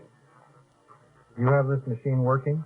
We have put this machine to many tests over long periods of time and successfully checked it out. You have demonstrated this to others? We have sufficiently demonstrated this that there isn't any question at all about the time of our conception and the fact that it works. Well, Mr. Carr, in that case, I think that it would be far more profitable for you to bring a working example of that up here and demonstrate it than a mock-up of the circular coil spacecraft, which is not in flying position. In one case, you would be able to prove your theories, at least to the satisfaction of the panel members here and to John, I'm sure, and you would receive a good deal of attention for that. This way, you do not receive as much because you are not demonstrating an effective thing, but only a plan. We have to crawl before we can walk. The history of invention is usually one of disappointment. Mr. Tesla, whom we call Tesla, and will continue to do so, this is the way his name is in our memory, had well over 1,200 inventions, which I would say that at least 1,100 of them he never saw come into being, even though he lived to be in his 80 years old. Well over. Television, radar, remote control guidance systems, all of these things that the world was not ready for, and therefore the world would not accept. Now, wait a minute. The world was not ready for, or the technology of the time was incapable of producing an effective form. That's right. The same thing. No. In one case, you're implying a psychological block. In the other case, you're saying that the machine could not be built in its proper form yet. Lester, you're dealing rather glibly in what I would characterize as a lot of semantics. Oh, I beg your pardon. I have read your literature, and that is my basic objection. We are dealing in semantics that have almost no root. 1 minute of the 5 or 6 I've listened to you, I will try to elucidate a little further. Much of what you have said and hypothecated just evaporates when you have to acknowledge that, as Mr. Carr said many times, nobody gets up in the morning and gives the earth a spin. Nobody lights the sun. These are free energies at work. They are constant. They have been doing the same things for as long as man's history knows about. And so in Mr. Carr's systems, he has miniaturized these motions and forces and thus produced free energies which you have yet to see demonstrated. But if you base your assumption of no accomplishment on the facts of yesterday's knowledge, then you have to assume no advancement, no development of new technologies. Naturally, you are likely to be skeptical of things you do not already know and have not seen demonstrated. So let's not assume that a static condition must prevail wherein we base measurements on things that are standing still when we know we are in a dynamic universal system. Oh, I agree completely. That is why I do not want to base it upon anything. I want a demonstration. I want a chance to see something operate, not to hear about the pretty principles. I think you're, may I just say this, that I think you're absolutely correct. If we move towards demonstrations, we are much further advanced than a few months ago, but I can go back to history to know that Mr. Tesla demonstrated alternating current motor for 7 years, and that he was stopped at every turn. This, I know. And I know this, that if I were to weekly demonstrate these principles that it took so many years to develop, that they could very easily be ridiculed or laughed out of existence. I assure you that they are not going to be. I assure you that in the year 1959, which is only just a short time away, the world will see full demonstrations, not just any selected group of individuals, but every person on this planet will know about the news. There is no strategic value in what we have at all, because the enemy, if there is such a thing, as well as the friend, will know about it. Now, when we are ready to make this public, this we will do, and I'm certain no one will be excluded from seeing what we state to be true, what we prove to be true, and what nobody has been able to prove that we don't have. We just are in a position where when we do it, I assure you that it will not be put on the shelf for some later date. Well, Mr. Carr, I'd like to get back to you in a second, but first I'd like to talk to Mr. Colton. Norman, you said that the fact that the Earth goes on spinning and the sun goes on operating indicates free energy. In a sense, the sun does, although you've got to remember that in doing so, matter is destroyed. But the spinning of the Earth... Let me ask you, if matter is destroyed, if you are saying that the so-called laws of conservation of matter and energy have been revoked sometime up to this... Matter is destroyed in order that energy be produced. We say dogmatically that matter is destroyed. We say that matter is transmuted. All right, it makes no difference. Matter is destroyed in the form in which it exists and appears in another form. Well, a certain amount of mass disappears. In communication, all we have is what we call semantics. So I like to get common definitions and understandings of terms. So if it's destroyed, say it's destroyed. If it is not destroyed, say it's transmuted. No, I said a certain amount of mass disappears. Therefore, the mass, which is a measure of matter, energy appears, is destroyed, and energy appears, which is equivalent to what has been the mass. That's right, which is equivalent to what is the mass, and therefore no change has been produced effectively. As far as the spin of the Earth is concerned, that does not require energy. It would require energy to slow it rather than to apply it. On the other hand, if you started tapping that, if you could conceivably put a belt around the Earth and try to run an engine off it, you would find that the Earth would have to slow down to release the energy required for your other machinery. You do not get something for nothing here. All you have is a simple application of one of Newton's laws of motion. The fact that an object in motion, and this includes rotational motion, will remain in motion unless acted on by an outside force. This does not give you free energy. This does not establish the fact that a machine can operate without energy supply. There must be some form of energy supply. Now, perhaps you have found a way of tapping an energy. Have you ever seen a dynamo or an alternator or a motor where the assembly of elements called a commutator rotated in one direction and the assembly of elements called the field rotated in another direction? Yes, I've seen one of those. You've seen that. Have you also seen similar devices where the field was bolted down and not permitted to turn? Certainly.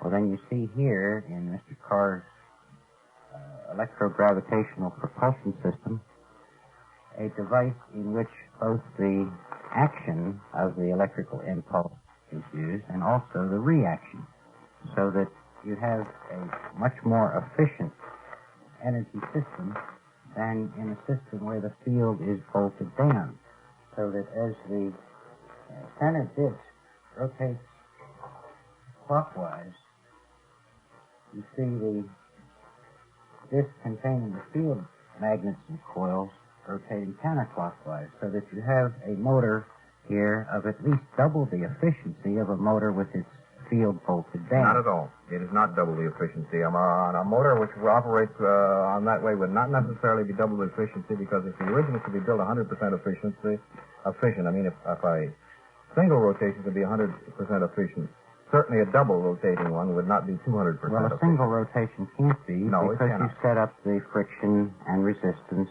of electrical eddy currents and so on. Let me ask you see this. here to Would this demonstrate operation be would more than 100% efficient? I don't know that I could interpret that question. Would it 100% produce more energy is than a was put into whole it? thing. Would it produce more energy than was put into it? I can answer Yes, this. it could. Yes.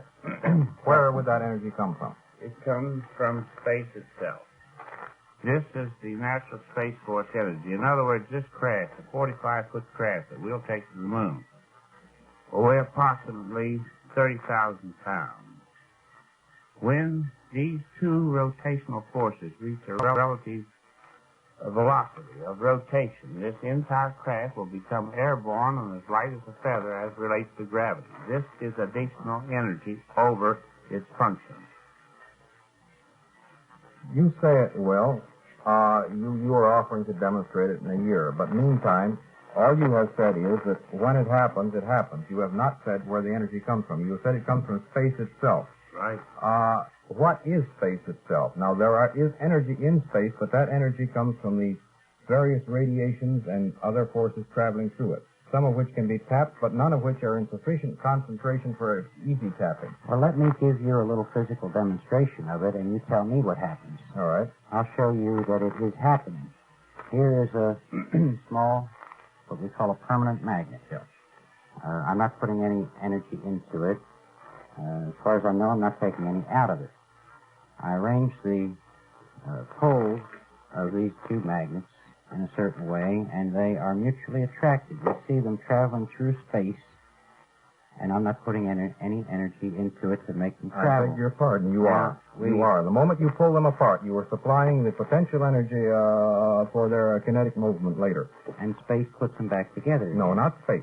That's just plain magnetism that pulls them apart. You give them the energy to return when you pull them apart. You have to apply energy. It's a natural phenomena by No, saying it's I'm not just plain dismissing it. magnetism. No, I'm not What is it? calling it. I am simply telling you what any physicist knows, that the energy that they have, which pulls them back together, is supplied when you pull them apart. You have to put work into the operation of separating them. That is the work or energy which goes into returning them to each other. There's no mystery to that at all. Now we oppose these two magnets in such a way that their like poles are facing, and they push each other apart. In that case, I'm not pulling them. In order to make it work twice, you have to, you notice. You do. They will not continue to do so. They will not continue to attract nor to repel. Let's deal with the once of it. Oh, no, let's not. You can have a kinetic situation, a potential situation, just as if you lift a ball off the floor to a height of 3 feet and drop it. The potential energy then becomes kinetic, and it will drop to the floor. It will not, however, keep rising and dropping to the floor by itself. You have to pick it up again. You're Each evading time, my question. I am not evading your question, sir. What is the force that pushes these two magnets apart and which pulls them together without me touching them? It is magnetism. What It is magnetism? Some arrangement of molecules. The magnetic fields within the molecules. Somebody did. Well, let's look at Somebody lines them up. That's what a magnet is. Well, let's look out beyond this table a little way where somebody, as you say, has not lined up the Earth and the Moon in such a way that the great mass and weight of ocean water lifts and falls each time the Moon achieves a certain relationship to the Earth. In other words. Well, what you call the tides is the product of the Moon's pull on the Earth. Visual recession and accession of the water to the land as the water itself lifts and falls. these tides occur equally, identically, and oppositely on all the shores that surround a body of water. They go out at all the shores. They go in at all the shores simultaneously. No, sir, that is not correct. That is definitely not correct, and that's why they have to keep local Well, tables let's say everywhere. then relatively simultaneously. No, sir. No, sir. They follow the moon's path. That's right. Correct. Right. So it's like a swelling effect. No, sir. It's like a movement, but not a swelling. In one place it lifts, in another place it falls. Well, everything that lifts falls. No, the average height of the water remains the same. What you're saying now that water doesn't seek its own level. No, sir. I am saying that when there is sufficient pull, it naturally responds to it. And as a matter of fact, no scientist ever said that water sought its own level, because if you put it in a capillary tube, you will find that it has a curvature at the top. Well, we're getting far away from... You are trying to get far away by bringing up a very old principle of magnetism, which any high school physicist has to learn and has to understand to some extent. This does not supply energy, neither does the moon supply energy, or the Earth, except for this. The tides do require a certain amount of energy. They do not supply energy. A certain amount of energy is required, and in return for that, the motion of the moon and the Earth are affected by a slight tendency to slow down over a long period of time, enough to make up for the energy required in lifting the tides and letting them drop again. There is no creation of free energy there at all. To sum up what you're saying, the Earth supplies no energy, the ocean tides supply no energy, the moon supplies no energy, and yet we continue to find that the moon orbits the Earth rotates, the Earth and the moon orbit the sun, the tides rise. That requires no energy. It would require energy for them to stop. Well, regardless of what you Mr. call Colton, it, Mr. have you Carr... ever studied any physics? Excuse me, no. Mr. Carr has miniaturized these movements and relative forces into mechanical machines that produce similar motions and energies, Mr. Colton, and we are about to make use of them in commerce and industry. May I interrupt here? There is a thing called an orrery, which is a perfect duplication in miniature of the motion of the Earth and the planet, of the moon, the planets, and the sun, and so on. And it certainly doesn't produce energy. You have to put energy into it.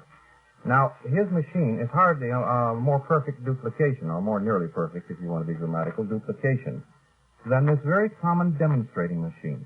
And frankly, I can see that it should therefore not have as good an efficiency from your description. You have brought up the subject of semantics, and yet, so far as I can find out, you have no conception of epistemological rigor whatsoever. This is the heart of the energy system around which these other components are built. This is the inertial source of energy. Now, wait, this has nothing to do with inertial, sir. Inertia is an entirely different thing. Inertia is a resistance to change of motion. You are talking semantics. That is what inertia is. Inertia is the beginning of something. I'm sorry, sir. Inertia is a resistance to change. Am I correct, Ben? Right. These things have been carefully and rigidly defined, and they have to be in order to work with them. Otherwise, you get into a semantic mess, as you seem to be getting into. Well, let me tell you this, that Mr. Colton did not develop these machines. He has followed with me in the bringing them into being. Now, I know exactly what makes them work because I have seen them work. I'm not at all interested in anyone's opinion of why I don't show them, including yours. These will be shown. We have publicly made the statement that they will be. We have put this in writing, and we have put it through the mails, and we have brought it to the attention of the leading scientists of this country, particularly those dealing with the government.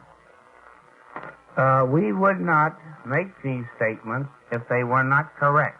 Mr. Carr, ye have said and ye have written, but ye have not demonstrated. I can think of many people who have said and who have written. I remember the old patent medicine. You don't have to take my word for it, folks. It's right here on the label. I have seen sworn testimony. I will come right back. Nothing. I'll just come right back to this and say that demonstration has been made. If we didn't make it to you, that may be your misfortune. But I will tell you this, that you'll read about it. I do not care to read about it, sir, except by experts whose names I know and whose work I am familiar with, whose experience I am familiar with. I am necessarily forced to accept authority somewhere along the line, but I prefer to accept only that authority which I have found to be reliable in the past.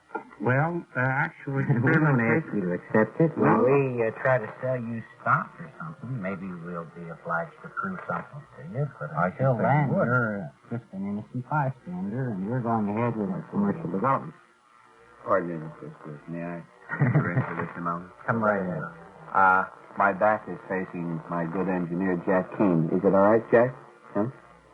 Okay? All right, fine. No? No. Am I on, Jack? Fine. Here's a telegram from Claire Luce, the great actress. I believe this is a very charming lady. Dear John, please ask guess who really invented radar. Because during war in England, I drove Watson Watt for British Air Ministries. Oh. Sorry. Please. Sorry. Apologies. Oh, I'm so sorry. My apologies to the person that sent this telegram. Does anybody know the name of the gentleman who invented radar, or was this a group of people? Well, actually, there was a small group over there in England sworn to secrecy, and many of even them didn't know what they were doing, but they certainly developed the first commercial radar and gave it the name, the military radar, yeah. However, the principles are, after all, basic to the whole idea of radio. Ray, author of the book entitled Rockets Through Space, is with us tonight. Ellery Lanier, author of the book entitled A Real Manual of Real Magic. A real manual of manual magic. That's it. Ben Iskowitz, the cybernetician, is with us this morning. And our good friend Dave Fields, and of course, Sam Vandervert, the photographer. Two gentlemen from the OTC Enterprises Incorporated, located in Baltimore, Maryland, have been kind enough to stop in and join us and talk with us. Otis T. Carr, president, and the communicator, Norman Colton. I wonder if you'd be kind enough, Dave Field, to read a couple of telegrams. You all right? See if I can find one here that hasn't been read. Anything you say. You use your own judgment, Mr. Field. This one is from Brooklyn, New York. What steps has OTC Enterprises taken for insurance protection on their $20 million moon machine? Pardon my subjective professional curiosity and pragmatism, but we Earth insurance brokers have difficulty securing insurance coverage on simple Earth automobiles. Al Lockman. Any comments, sir? Well, the comment I could make is it's very peaceful out in space and very little to collide with it. We feel that once we get outside our atmosphere, we'll be much safer than we would on any street where automobiles are now on. What about meteorites? The chances are about 1 in a million of colliding with one large enough to cause us trouble. Less than that, I think. More or less. Mm-hmm. Dave Field, would you read another one, please? All right, from Brooklyn again. Ask Mr. Carr why he is associated with AMORC, Rosicrucians, which is a metaphysical group, as stated in Margaret Storm's book, when he professes to be a scientist. And this is from Saul Lipsky. We're very happy to be a member of the AMORC. Some of the most illustrious people on this planet have been members. This includes Michael Faraday, Benjamin Franklin. Just a minute, Mr. Carr. Don't you mean the original Rosicrucians, that these people were associated with them rather than the present AMORC? Well, this cycle of it, but I think that the cycle is unbroken. There is nothing mysterious about the mystical. As we have mentioned before, it is a path of learning. It is a very happy, wonderful organization. We have found much information in there that is applicable to science. Some of the leading scientists on this earth today are members, and We never ourselves go around publicly speaking about it, but if we are asked, we're very happy to state that we are a proud member. You mentioned, Mr. Carr, in answer to that telegram, that there are many fine people on this planet that belong. Is there an implication, sir, that people on other planets belong to, or rather from other planets? There is a good possibility. In other words, again, we're coming back in that circle that you do believe that there are people living on these other planets. All my observations on this one leads me to believe that the other planets must be occupied by intelligences. Why? Because we find that life itself is indestructible. It just changes form. And inasmuch as there's been much life manifested on this planet over the centuries and the eons of time, much of it, no doubt, is now residing on in some other area or some other planet. In the meantime, unquestionably, life must have originated on other planets besides our own. We're looking forward to the time when we can proudly exhibit the pin that we have worn for well over a year, which says Interplanetary Fellowship, just 2 words, that we can be a part of it. We're working towards it. Or the OTC X1 is most assuredly going to help bring this about. Mm-hmm. Would you want to take a moment to talk about that organization that was founded by Major Aho? Major Aho did not found this organization of Interplanetary Fellowship. As far as I know, it isn't an organization. Somebody, I believe in Washington, and I don't recall the name, had these pins made. And it's surprising how many thousands of them are now being worn by people who, when they really study it, you can't find anything to argue about. It's interplanetary and it's fellowship. I just couldn't find anything wrong with it. But to me, it was a missing link. Why did I want to go into space? Why did I want to go to other planets? If there's not fellowship there, maybe we can establish fellowship there. Every way I look at it, it is good. I know of no such organization. I believe that Major Aho has Washington Saucer Intelligence. Weren't you presented with that pin by Major Aho, sir? Yes, indeed. But I have been presented with this pin by someone else entirely no association with Major Aho. And I understand that somebody in Washington has had them made, and as far as I know, it isn't an organization. Mm-hmm. Mr. Carr, again, as a scientist, as an inventor, as a pioneer in space, don't you think it's a little ridiculous to constantly tie in metaphysics into this subject, sir? The definition of metaphysics is oftentimes loosely used. Well, yeah, if we could use it the way we use it on the air here, and with the metaphysicians that we have up here who work with double and triple pendulums, aurimeters, and what have you. We use no devices of this kind. We do know that there is a sensitivity that our consciousness hasn't arrived at. We do know that there are adept people on this planet who know about these sensitivities. We know that it has been previously demonstrated on this planet that man has much greater potential than his ordinary physical senses. And all of these things are, in a sense, will be science in the future, which now are classified oftentimes loosely as metaphysics. I think that the true scientist keeps an open mind. When someone sincerely says, this experience happened to me, he does not say, oh, it didn't happen to me, therefore it doesn't exist. A true scientist is a man who is willing at all times to possibly explore. Now, in our business, in the application of these principles, we had the rare good fortune to know Dr. Albert Einstein. We had the good fortune to know Nikola Tesla, and we knew that Mr. Tesla drew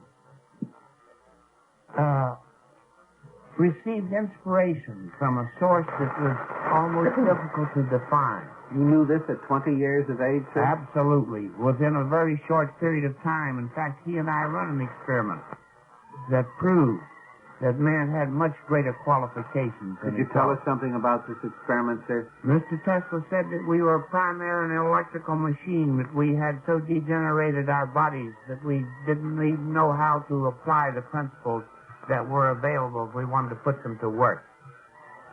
He said, let us go back to the great master who said we must be born again. Tesla said this to you, yes. a 20-year-old boy? 21 by this 21, time. all right, I'd been with him a year. He says, let us go back and see what was this great statement. We must be born again of water and the spirit. Well, what is the spirit? It's the air that we breathe. And water, a liquid of the same. Two elements. Let's see if we can apply them electrically. What is a human body but a possible electrical potential machine? So let's see what we can do with it. So we run a 3-month experiment. Wherein no alcohol, no cigarettes, no tobacco, no stimulants of any kind. Water? Water and plenty of breathing. Jesus, you couldn't even exist if you didn't breathe. I mean, right. This is not all an right. experiment. Now, Mr. Tesla also further said, what is the best electrical insulator that we know of? It's porcelain. And what is the best porcelain there is? The teeth. Maybe the teeth weren't made to tear with as animals. Maybe these teeth are insulators. Maybe the spoken word, if it had enough electricity behind it, could be heard around the earth in vibration. So, he says, let's see what we can do. He said, maybe when we have our mouth closed, the circuit is open, and when we open our mouth, the circuit is closed. Positive charges of electricity come from above, and the negative from the ground. See, we combine these two forces. It was a very interesting experiment, and we got very good results. What were the results, sir? These would be classed as metaphysical. Well, that would be something difficult for me to understand. May I ask you this, Mr. Carr? I think you've been a rather fortunate man, being able to be associated with Tesla during the time that he was alive, and with Einstein, and I mean, this is something. I was just wondering, have you ever had the opportunity of kicking this around with Werner von Braun? Mr. von Braun unquestionably is a dedicated man. I had no doubt of that.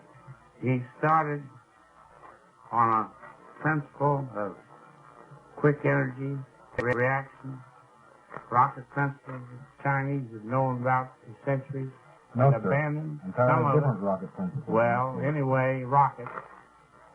And Newton's evaluation is the same, and certainly achieved a whole lot. He could very easily have joined forces in Europe, but he chose America instead, and unquestionably has been a dedicated man in the rocket field. He will be the first man to congratulate us when he sees our craft arrive, which is an entirely different principle from which he has spent a lifetime He'll be on. the first man to congratulate you? I believe so, yes. You mean he'll be out on the moon when you get there, or what? Well, you mean he'll congratulate you at Space, Maryland? That's right. Yeah, I see. We feel this. We honestly feel that he is a dedicated scientist. So, that wasn't my question, sir. My question, again, if I may repeat it, Mr. Carr. You've had the pleasure of talking and associating with many great scientists. And I was not aware of the fact that Tesla was interested in metaphysical subjects. However... He didn't consider metaphysical. Oh, he didn't? No. No, I see. This is a recent label. I said what results we had may be considered metaphysical. Oh, I see. Fine. What about Werner von Braun? Have you ever had the chance of sitting down and cutting a few jackpots with him? None whatsoever. Ben, you had a question. Yeah, I want to give Lester a chance. Mr. Carr. You said you knew Dr. Albert Einstein? Yes, indeed. This is an association that continued over some length of time? We started with correspondence, and he was kind enough to give me an interview. And I don't, maybe it's just hopping on my part. But, I mean, I once met Dr. Albert Einstein, spoke to him for about 10 or 20 minutes. this is about the length of my interview. I would never say I knew him. Well, I always felt like I did, because having followed so much of his writings and having been so much in agreement, particularly with his feelings about humanity, his philosophy, that somehow or other he didn't feel like a stranger to me. So when I began to have some success with some of my experiments, we were building the first circular foil models right here in New York City in 1938. And we come up against some interesting things that had been led to us, or that we were led into this type of research by the inspirations of Mr. Tesla before. We started to correspond with the good doctor, and he was very patient when we told him we were trying to build a spaceship. And he gave us a clue that has stayed with us and has made it possible to now know that success is here. He said it is impossible for man to go out into space and return unless he carried his own force field with him. And I had never given this a thought previously. Einstein said this? Absolutely. And this was, I would say, 39 or 40, I don't remember when. Didn't Tesla say something very similar to this? Well, he never said it to me. All he ever said to me was, you have to have electricity. Didn't he say something you need a free universal source of energy? That's right, electricity. But the doctor was talking about something else, something to protect the ship against friction. Oh, I see. I wanted to ask you about this part of the literature that we have here from the OTC X1 Incorporated. This is Information Bulletin number 3, December 23rd, 1967, where it is bulletin talking about the scientific verification of the principles of the circular foil spacecraft. And you describe what the principles of it are. And there's a sentence here that intrigues me. It said, these statements in evaluation of natural physical phenomena as first discerned and made public by Mr. Carr have been physically tested in laboratory experiments by an impartial scientific laboratory. Are you at liberty to give the name of that laboratory? I think so. What happened is that when our literature was released, this technical firm is building data evaluation equipment under subcontract to missiles and so forth to run a test predicated upon our statements. And they verified this test and wrote us and were quite excited about it. They're in California, and they voluntarily wrote us to tell us that they had tested out this principle and found it to be correct. We were very happy. We went, had interviews with them, started a collaboration that might well have ended up in them building the first OTC X1, but it did not materialize. Are you at liberty to give the name of the laboratory? Mr. Colton handled these details. I'll leave it up to him. He was the man. Yes, it's the Electromation Company of Santa Monica, California. Electromation? Yes, they're the people who, I understand, have originated such things as the device known as the semantic intercorrelator, manufactured by such people as Bendix Aviation Corporation, and which are used. Fascinating. What is a semantic intercorrelator? Well, like your cybernetics machines that figure things out and give answers and control devices of other kinds. But, I mean, how did you get the name semantics intercorrelator? It's a great name. It's a great machine. Introduce something here. I don't know anything about it, but they were so happy in describing it to me, they actually called it a thinking machine. This machine was fed a vocabulary. You like semantics intercorrelator? Yes. This machine was fed a vocabulary. and having the vocabulary, when it was asked questions, not only pulled out the words defining the question according to vocabulary, but added some of their own. This is why they call it a thinking machine. They have had some very unusual experiences with it. I have never heard of this machine. I would certainly like to find out more about it. Mr. Gerald Blackburn is the general manager of Gerald Blackwell. Blackwell is the general manager of the Electromation Company, and he was certainly most enthusiastic about what they had accomplished with this. Does this have anything? Is this machine is its principle? Are its principles somewhat similar as? It has nothing to do with ours at all. No, not yours. I was thinking of another machine called an electronic interlocutor. I wouldn't know, sir. I really wouldn't. Well, there is a point in the again in the information bulletin. We're actually going on saying that the principles have been physically tested and verified by an impartial scientific laboratory and confirmed as follows. I'd like to read this part and from this is a quote. It is a quote from the laboratory. We have shown that a charged body accelerated to an axis rotation relative to its attractive inertial mass indicates polarity in a given direction. The dip needle points, say, up toward the top of the body, but mounts its whole rotating body with its spindle on another platform and rotate this platform on a spindle. Then if the counter rotation is greater than the initial forward rotation of the body, a dip needle on the second platform will point down, while the first dip needle points up, indicating the complete relativity of polarity. When the exact counter rotation matches the forward rotation, the body loses its polarity entirely and immediately becomes activated by free energy. And then in parentheses you have the word tensor stresses in space, close parentheses, and acts as an independent force. Now, I will tell you frankly that I understood nothing in that entire paragraph except I saw a familiar word called tensor. Are you referring to tensor analysis? No, they made that reference. Our statement was very plain, where we said any body of a magnetic field which was activated to a relative rotation to its larger mass, which is its attractive mass, would become airborne or levitate. And this is what our ship said. In other words, the word tensor was used by them. Not by you. That's not by me. Lester, do you understand that paragraph? No, I certainly do not, except that it seems to be a hyped up and very fancy way of saying something which isn't very surprising at all.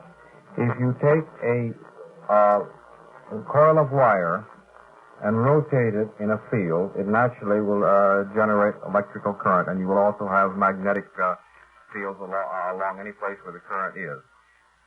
If you now take one and rotate it in the opposite direction, you can actually get two opposing flows of current in such a manner that a dip needle isn't affected by it. But this is nothing very unusual. Oh, they balance each other out. Yes, and this is certainly nothing very remarkable. It's something that was pretty well understood 100 years ago, as I would get it. Can you make anything else out of it? Well, what they further did was take the axial discs and rotate them in this field where they became mutually conductive, they therefore became polarized the same, and then they become levitated. This is not new knowledge except as we apply it by energy from within. This is new and novel. And the first developers of storage electrical cells made these a piece of machinery and put them in motion. This development would have come here, much sooner than it has. Mr. Carr, I have been looking at that fascinating model over and over again, and there are some questions that leap to my mind that I have been trying to repress, but, to ask them, I think, would only reveal my ignorance of these matters, but I can no longer repress them. I remember in talking to John, you said something about a 12,000 volt storage battery was going to activate the coils, and therefore the iron rods the coils are wrapped around will become electromagnets. And this would rotate in one direction while the inner wheel Yeah, that's right. with the capacitor plate and then the regenerated coil. the regenerative coils would rotate in the opposite direction. Now, the thing I do not understand is that I can understand the 12,000-volt battery charging up the magnet, but what is moving the magnets in one sphere and causing the wheel containing the capacitor when plate you have we activate these coils from the battery also. All three circuits there are activated from the battery, from the center power core. And then naturally, the minute that you run electric current through conductors in a magnetic field, you get polarity of the same, and when you do, you get repulsion, which is what a motor is. So these begin to turn. As they do in their rotation, they also become regenerating. We conduct this back through a regulator back into the battery. Now, what is rather unusual in these coils that you're seeing is that they are not only a vortex, but a vertex, which means that we have here, as far as I know, for the first time in electrical history and application, an expansion and contraction coil. We have been able, in this development, to utilize something that, so far as we know, has not been used in electrical machines, the eddy current. And this is done by dimension and form just as much as it is done by other systems incorporated. Being able to utilize the eddy current, we are able, so far as I know, for the first time, to increase permeability of paramagnetic substances over what was grasped as their saturation point. This is a novel, secret discovery of this development. We are confident that when this knowledge has been made public and applications of these principles are concerned, that this knowledge applied in the communications field will set up something almost fabulous. Well, as I take it, Mr. Carr, you really have something, this power plant is really some sort of electric generator and electric motor combined. Right. Now the both. Now the self-contained battery. With a self-contained battery. Now the thing that I wanted to ask was no machine. I mean, not just electrical machines are 100% efficient. So therefore, part of your energy that you're manufacturing, you'll always be losing. I mean, even if it's a minute percentage, it will be seeping away. So therefore, if you our machines wear out.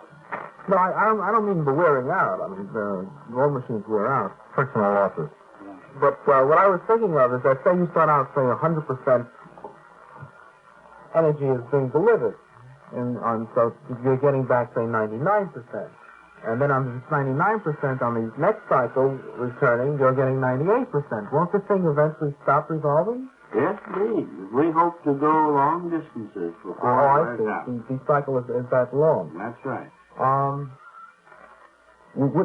was wondering about this. Comparison leaps to my mind, and I'm not being facetious, but the comparison does leap to my mind is that, in effect, this combination motor and generator, and the fact that you have such a tiny loss of energy in the returning the output into the input, was that I was wondering whether or not you feel or that you think you have here a perpetual motion machine. Absolutely not. The energies are perpetual. As our machines wear out, and any energies that we put into them that's a store will eventually weaken and wear out. I see. We don't understand perpetual motion man-made.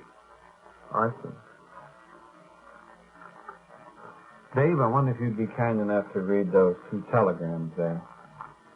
Yes. This one is from New York.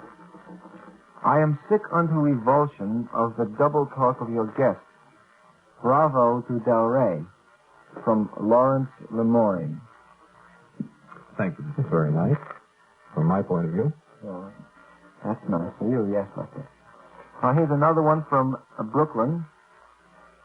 LongJohn, tell Mr. Carr he can read expose on AMORC in issue of Equilibrium, which will be sent to him in LongJohn from Saul Lipsky.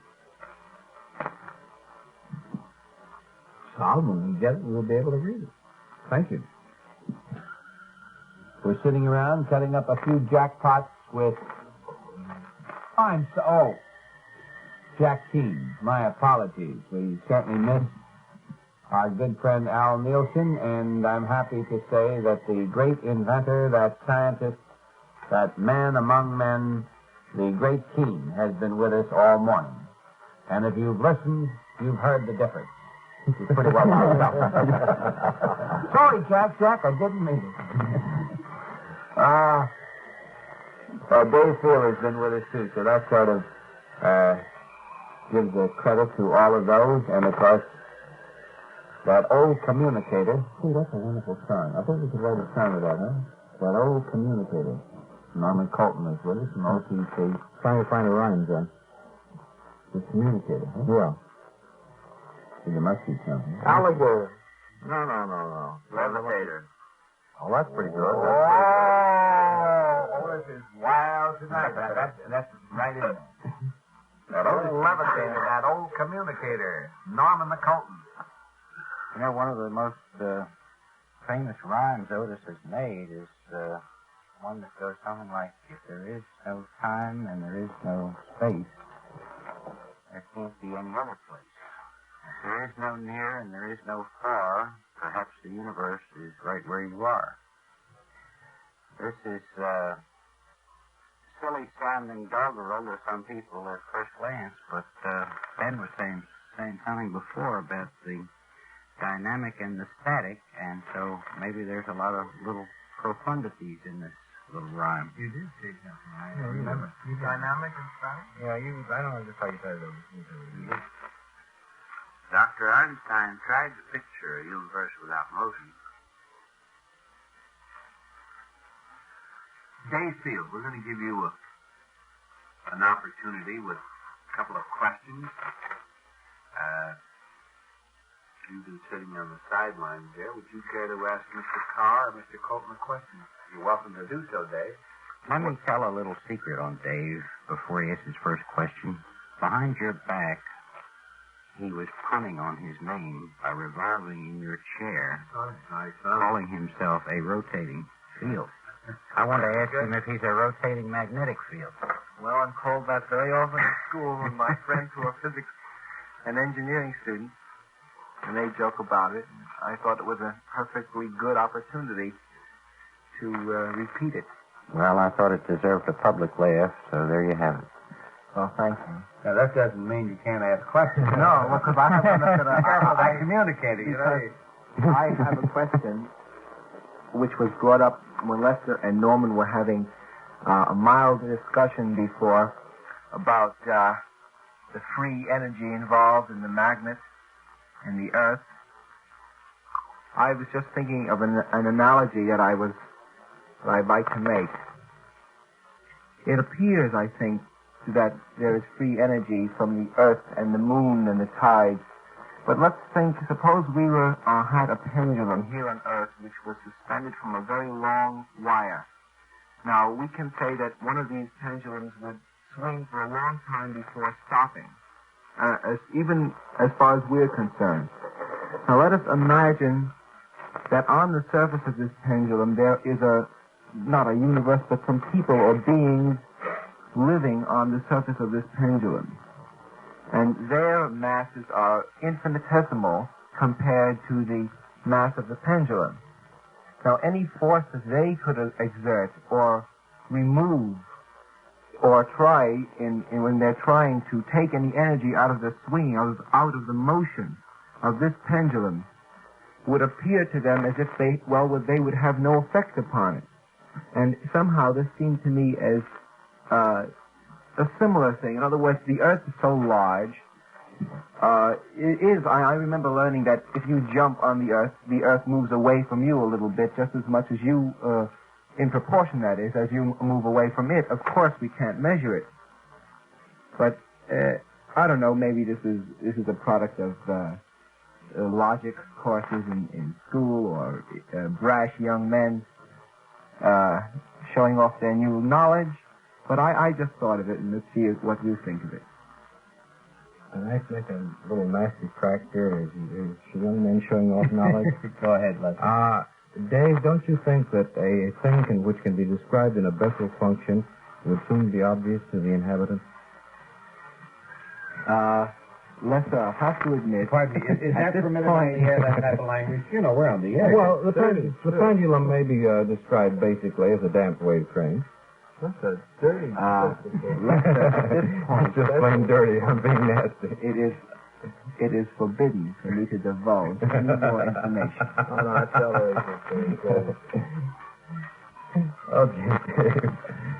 That's true, by the way, what Dave said, that, when you jump on the Earth, that the Earth moves away from you a infinitesimal amount. In proportion to the mass. And I was thinking, if you had everybody together, at 3 o'clock in the morning, you said, this is jumping off time, and you got everyone together in the whole world, all the Eskimos and all the Chinese and all the Russians and all the Americans and all the South Americans, and you said exactly 3 a.m., everyone jumped, and you multiply that by the 2 billion people in the world, we may go into orbit.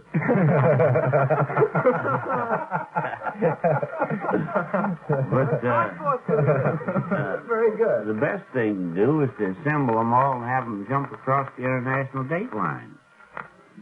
You'd up Lose to time. 2 days.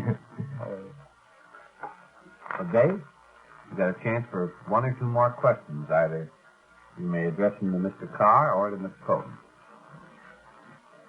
At this point, again, the profound questions that I had intended to ask, upon consideration, I feel that at this point, again, I should wait, because perhaps some other fine point may be brought out by Lester Del Rey. Well, they presume to nil nisi bonum, but nevertheless. Good Lord!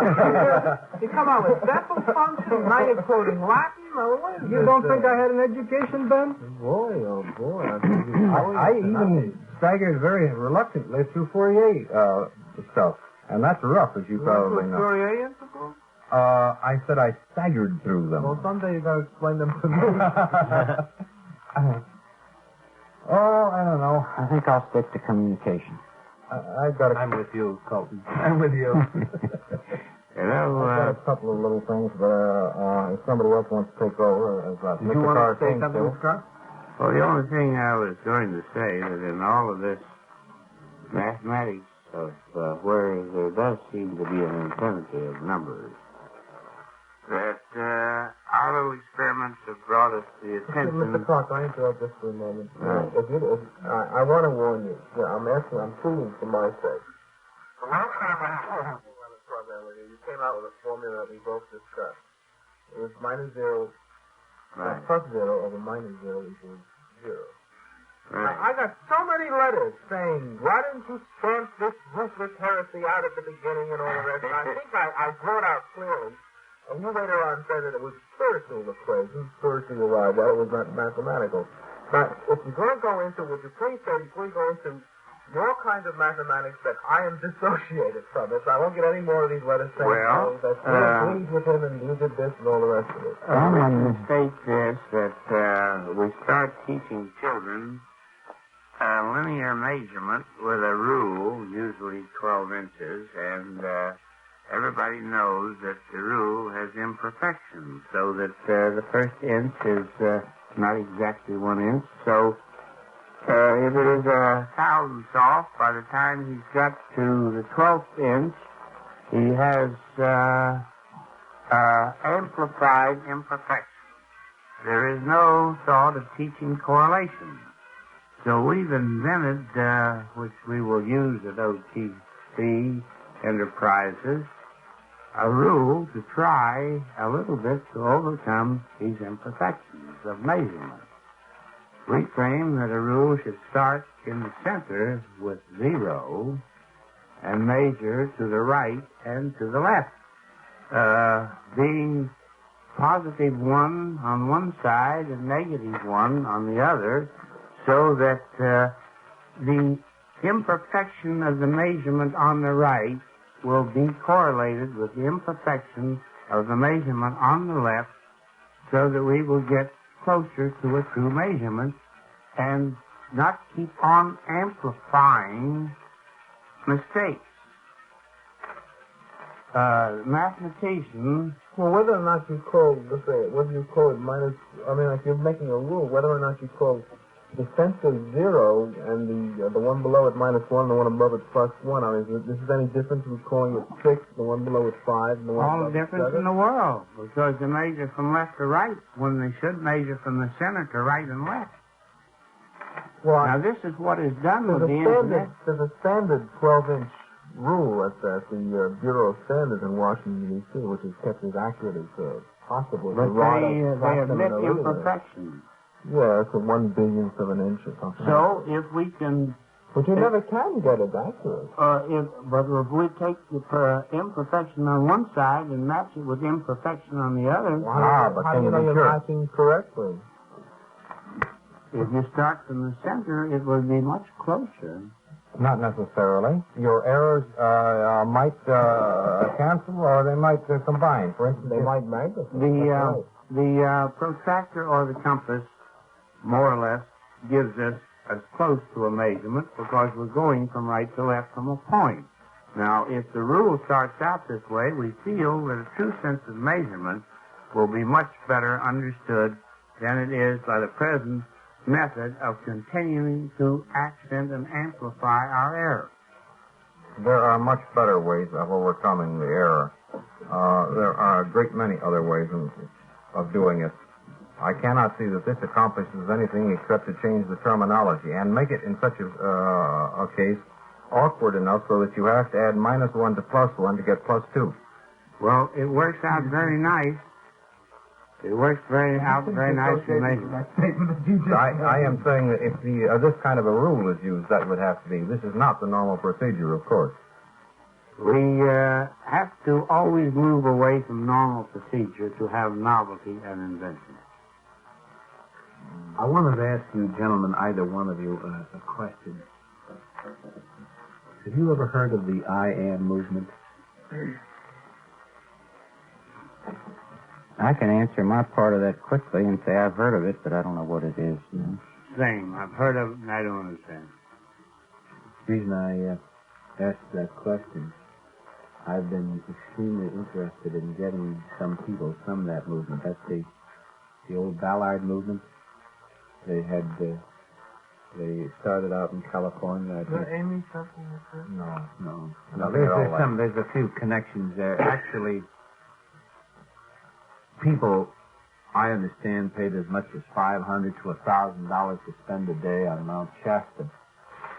And they would think of a question, and rocks would roll down a portion of the mountain there and hit the side of the cabin.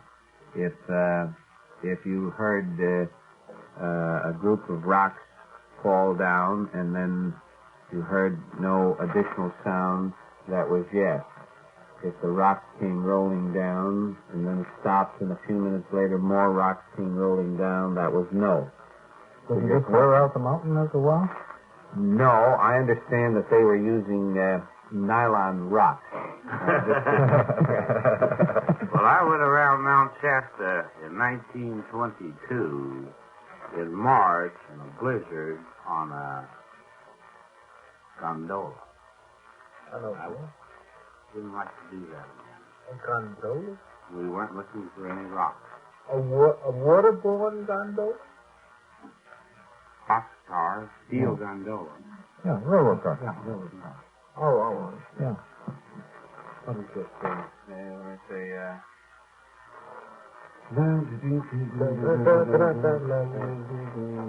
may I read this verse? Go ahead.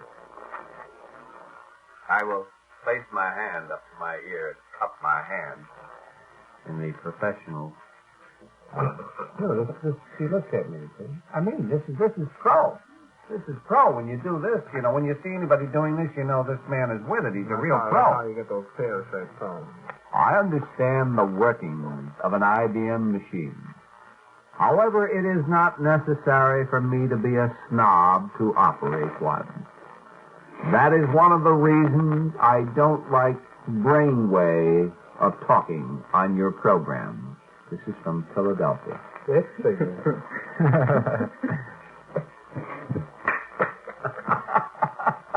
is that sound got against me? It started with the Chinese. Well, no, I started with the Chinese. Well, that's actually, what it is. There's a little hotbed of occultists down there that just rise up in their spiritualistic I ranks. have a great surprise for you. Stamp out Philadelphia. What you've done tonight. 4 solid miles of rubble. That's what it is. Pardon me. Before you came on the program tonight, you were a little late. May I just say this to you, that when Mr. Carr and Mr. Colton came to the studios after we greeted each other, talked for a couple of minutes, Mr. Colton said, will Ben be here? And I said, yes, he'll be here a little later. And they said that they had a surprise. They are hoping that you will come to Baltimore the latter part of December at your convenience, and they intend to give you a plaque. And this is going to be a gala event. John, Gala? is that a marble plaque? What's that? Is that a marble plaque? It's in the shape of a headstone. Yeah, that's what I mean.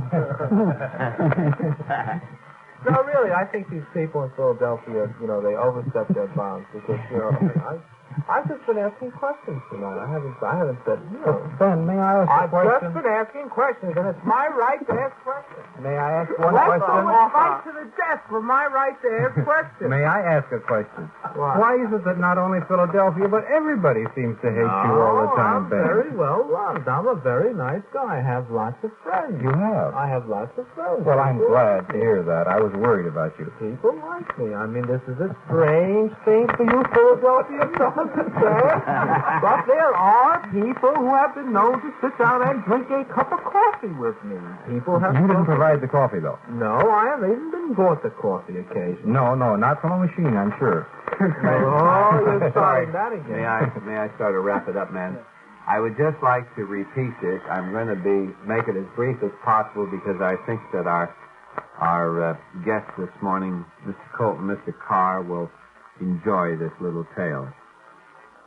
When we went out to the spacecraft convention in Lebanon, New Jersey, our good friend Ben Isquith was really amazed, pleasantly so, to see the number of people that wanted to shake hands with Ben and take his picture and ask for his autograph, because they'd heard him on the party line. And this was quite a thrill. And certainly anyone can understand it. Well, recently, Ben decided that he would like to get a new apartment. He's not particularly happy in his present apartment. He'd like a little larger apartment, some changes. So, a couple of Sundays ago, it was a rather nasty day, and he decided to spend some time. He was doing some reading, and he had the copy of the New York Times, and he went through the section devoted to real estate, and he discovered there were 2 or 3 apartments in the village. The locations were ideal, and he thought he would call the real estate agent and get more information the following day, which would be Monday. So Monday afternoon, he called one particular real estate agent, and the lady answered, and he said he would like additional information about the apartment located at such and such address. And the lady said, well, to be very frank with you, we have a young couple. They were just here a couple of minutes ago. They left, and they're going to call me back in an hour, and they would like to have it, but they can't give a definite answer for an hour. However, if they decide not to take it, I'll be happy to call you back. So Ben was quite enthused after hearing the details of the about the apartment, and he gave his name. He said, my name is Isquith, Isquuith. And the lady said, Isquith? There can't be 2 men with that name. And Ben said, what do you mean? And she said, what is your first name? He says, Ben Isquith. And she says, oh, you're on the LongJohn program. Well, of course, he was very elated because he figured, gee, I'm in like Flint. Certainly I'm going to get the apartment. She possibly will even put 2 coats of paint on the kitchen. And so he was very happy about it. And all of a sudden she said, you know, you're a very intelligent boy, but I don't like you. I think you're nasty, and I would never rent an apartment of that Poisonous. The worst. And this was actually what happened to them. Poisonous. That's the worst. So I think on that note, we'll wrap it up for another morning. Let me remind you that our good friend, the great Phil Thompson, will be along in just a few minutes. And Phil always has interesting material, and I want you to keep that dial set at 710, and you listen to Phil. That's our Sunrise Serenader. Well, and, of course, at 6 a.m., John A. Gambling, the gentleman that is responsible for music from Studio X. Yes, Ben? I just want to say that even the Liberty Bell is cracked out there. That was Dennis Witt. I love the people in Philadelphia, and thanks for listening. Otis T. Carr has been with us this morning. Norman Colton, Lester Del Rey, Ben Isquith, Ellery Lanier, Dave Fields, Sam Vanderbilt, our engineers Jack Keene and Russell Tinklepore. I'll be back with you again tonight at midnight. I sincerely hope that you'll be with me. If you're getting up, I hope you have a wonderful day. And if you're going to bed, get a good night's sleep. And sleep real good. Bless you.